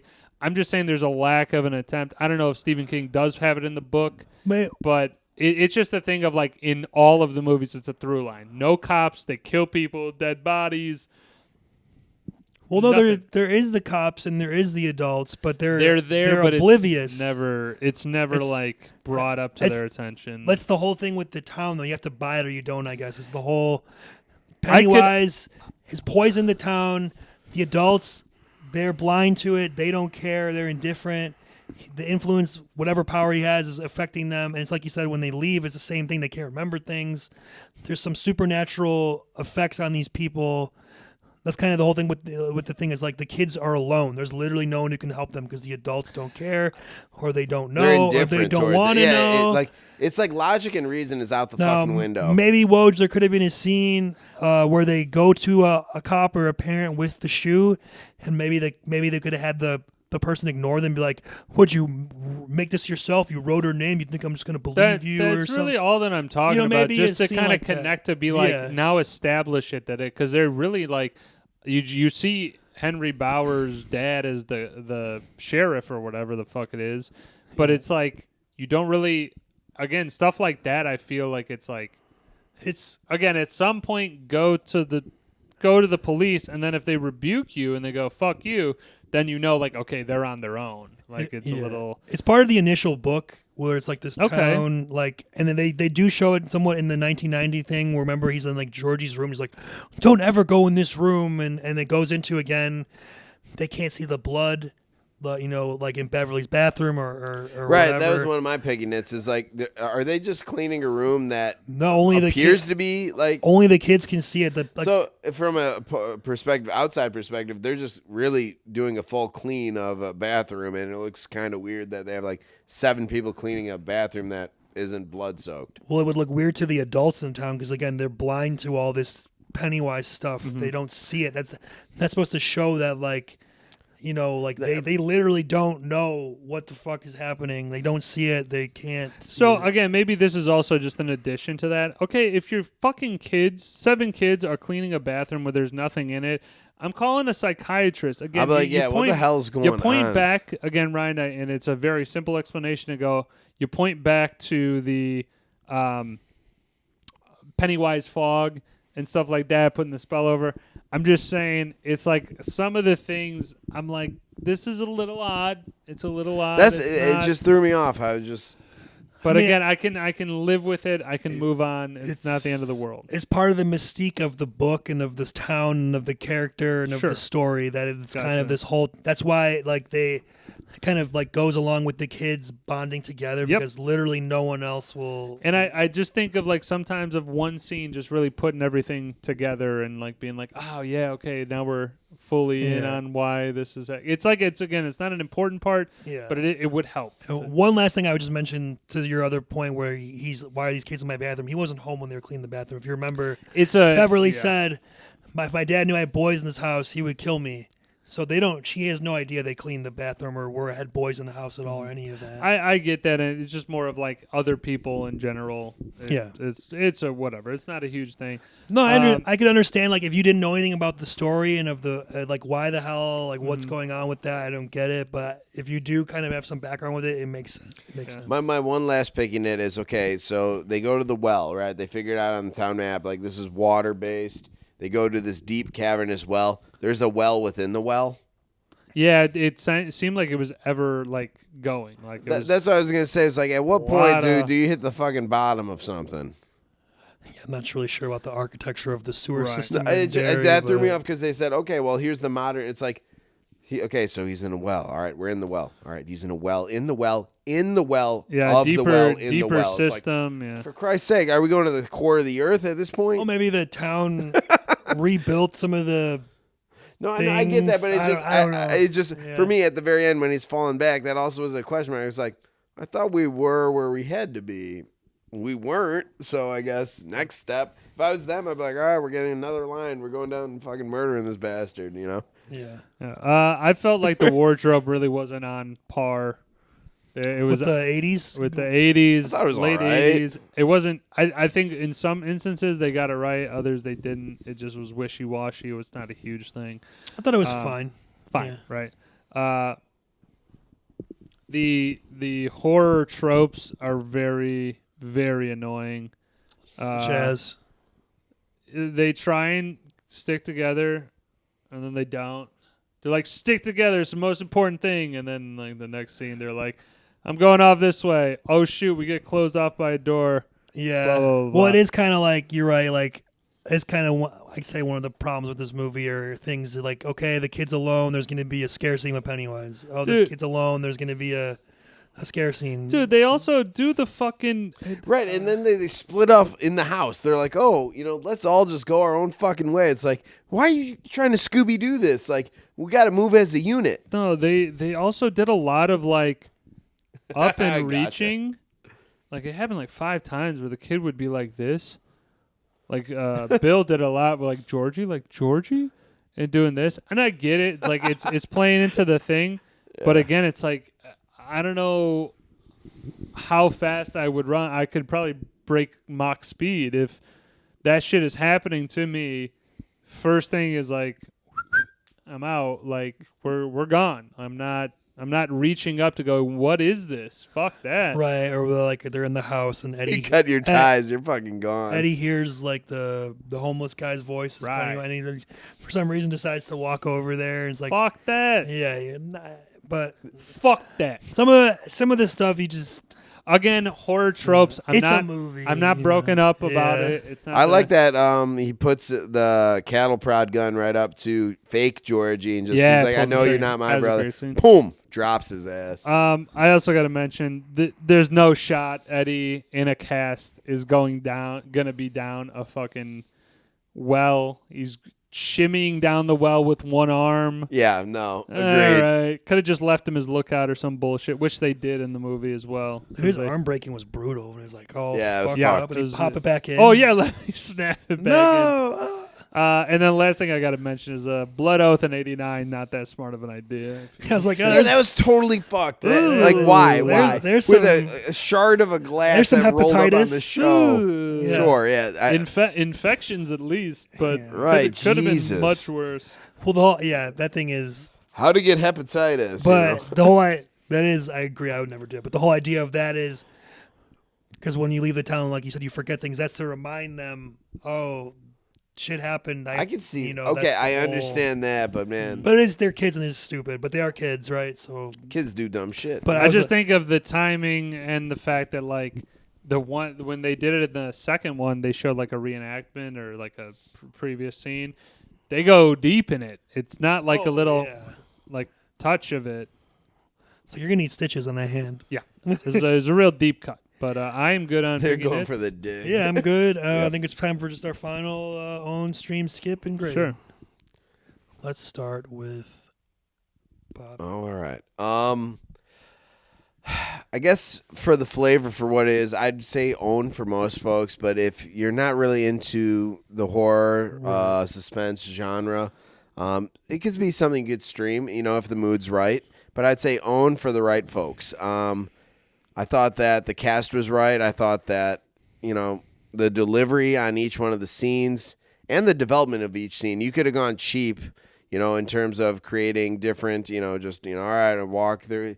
I thought everything was done and crafted well outside of a few picky nits that we called out, but that's to the aura of what Pennywise does. So, we really aren't playing in reality. I'd give this one a 9-1. I really thought that it does meet the threshold of like a top tier movie. With to Woj's point, there is the gore, but it's not 100% gore. Is there suspense? There is. But I think it was a well tailored story. So there's my cut of it. Okay. I would say that you wanna watch the 1990 version. It's like one of those you should watch that originals first. Yep. Where you watch. Just to go, hey, I watched it. Tim Curry's amazing in it. And then you really don't have to go back to that one. Sure. 2017, I think for a children's horror flick, as I'm going to call it, I think it's a... Well, you mean children in the sense of they're children in the movie? Because I wouldn't. No, it's not a movie for kids. No. The idea of what is basically holding them back or like the plot lines, it is based in children... swears and oaths, and we must go back to honor this 27 years ago. Again, I get where you're maybe a driving picking at. it is like if Mike Hanlon gives me a call, guess what I'm telling Mike Hanlon? Go fuck yourself. Yeah. I'm good in Chicago. I'm good. Bye. I'm not coming back. Fuck you. You saw the sequel. If you remember, they don't remember until they get to the Chinese restaurant, and then they're like, instantly reminded of everything, whether you believe that or not. Again, that Right. I mean, kind of goes, and we talked about the whole thing of the fog of the town. it is just a thing though of like, again, to me, the way in which you make it very gory from 2017, the 1990 to 2017, but then you really like, again, the way the thing that defeats the monster is such a goddamn childish notion. I don't believe that it's there. I don't believe that it's there. Conquering fear and facing it. I don't know. I kind of like the idea of it. It's redemptive. It's not conquering fear. It's just imagining that the illusion is gone. Like, that's their way of getting rid of Pennywise.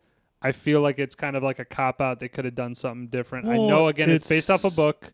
It's about them coming together and not being afraid. Yeah, like getting I like the unity getting past behind their it. fear. Like, I guess like alone they can't, but together they can defeat him, kind of thing. Like, Again, it's fine. 2017, I would say it's a stream. I wouldn't even watch the second one again. I thought it was. We're talking about the first one though, part one. I'm giving That's you my okay. full fucking. I like to Shut hear up. his thoughts on the second one. The second one, I just don't think that you don't even need to watch it, just because of the way that, like, read the book. I'm sure the ending is much better, and the idea of it is where I get hooked up on. So stream for the one, I stream. Watch the other one. Don't watch the other one. And I would put the rating. I'm gonna go 7.6. And the only disparity. But and again, this is completely independent of the ratings and all that shit. But like, I do have a weird conspiracy theory that I brought up. Like, right. not conspiracy, but like an alternate way of explaining what's happening.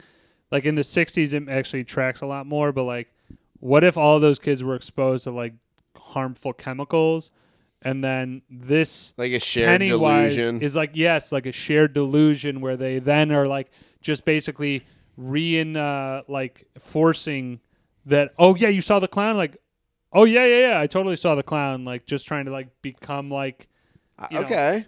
And then That's maybe an interesting run. it's just something where I'm like, in the 60s, it definitely fits. In the 80s, it's a little less likely that you're going to get the I like that. I like that narrative, though. That's a different way of thinking of it. hallucinogenic, Yeah. like to the point where like a spore gets into your brain, and now you're like, I see a clown fucking all over the place, and there's blah, blah. I digress. Ryan, Cool. hit it with it. Yes, sir. I do own. But I kind of agree with what Bobby said, though. If you don't like horror movies, you're not going to like this. If you don't like clowns, you're not going to like this. So if you do like horror, you're interested in that type of thing, definitely check it out. I would definitely, like Woj said, maybe warm up with the miniseries, because that gives you both parts, and it gives you the basic plot of everything, but it's like a toned down version. So maybe like test the water with that. If you can get through that and you feel good, then graduate to the movie. Yeah, graduate. That's I like that. No, it's a yeah. good transition. Then It is that- a graduation. Then that's going to get more gory and scary, but you already know what's going to happen, so maybe you're better prepared for it, if you will. And then I like Chapter 2. As far as like quick thoughts on Chapter 2, love the casting of the adult cast. It's a little long. It's like about almost 3 hours. Almost 3 hours. This one's only like a 2 hour and 15, so maybe they went a little long with the sequel. The sequel, that's also a problem I had with it. It's just too long. Yeah. Like, you didn't need to go that much into. As Woj said with the ending, you either buy into the premise or you don't, with the whole way to solve the problem of Pennywise and how they do. But that's, again, a part of the literature, so it is what it is. They went, basically by the book for the most part. As far as my grade goes for the movie, for the It Chapter 1, I'm going to go with an 8.8. Mm-hmm. So it's like maybe I have it maybe a not a little bit better, like slightly than Misery. They're about the same to me. They're both really good. Misery is obviously more grounded, and this is more intense and got bigger scenes and bigger, Yeah. But I definitely think it's worth the check out, especially if you like horror movies. And I think it's one of the better ones over the last 10, 20 years. I will give it that as like a horror, like I think it can stand on its own. That's what makes it narrative, different. But like giving narrative and then also then dropping, okay, the horror scenes in there. I do agree with what you said before, Ryan, is that like every time you saw a kid alone, you're like, all right, where's the Pennywise scene coming? It is a little bit more it is a little bit more, kind of repetitive, but at the same time, I still enjoyed it as a like first time watching it. I think you should try and stream it, but again, don't pay money for Well, this. it's leaving Netflix in a few days. I think it's on Max. I think it should be there still if you're wanting to watch it. Both ones are on Max. I forget. We should be doing that more of just telling like people like, hey, this is where you can get it and For streaming, yeah. streaming, because we do try and do the ones that are streaming in some way. At least if I have the wherewithal to do that. But I do think also I would say outside of the scares that the character scenes with the kids are well done and they're entertaining and kind of funny at times, and that obviously Bill Skarsgård's performance is really worth watching. he can really do that with his eyes. And So, fucking right. do like this. So even if That's fucking you're, scary, maybe it's brother. maybe it's not your thing, you can still appreciate the other elements of it and those things. So that's all I'd have to say about that. All right, whose movie is next? I got next, and this is the last of the trifecta for Stephen King. I'm going Secret Window with Johnny Depp. Ah, it's a great movie. I haven't So, seen it in a while. That's That's probably awesome. low key on a lot of people's radar, but it's been good a movie. No, dude, that's Go check it out. I bet you that's a movie that people like glossed over, like whatever. I'm blah, saying blah. this one has some legs. I like it. I'd like right. the choice there. All right, so Bobby's movie next. We got what was the album review? 3-6 Mafia, the most known unknowns, All the right. album. We'll do that up too. 2005, The Journeymen Lounge podcast. We're gonna wrap it up here. We'll be back next week. We got shit coming out.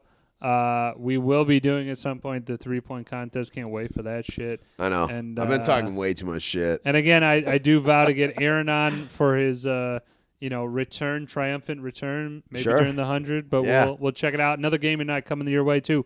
All right, adios. Merry Christmas to all a good night in the morning. I'm getting a CAT scan. All Let's right, go. there you go.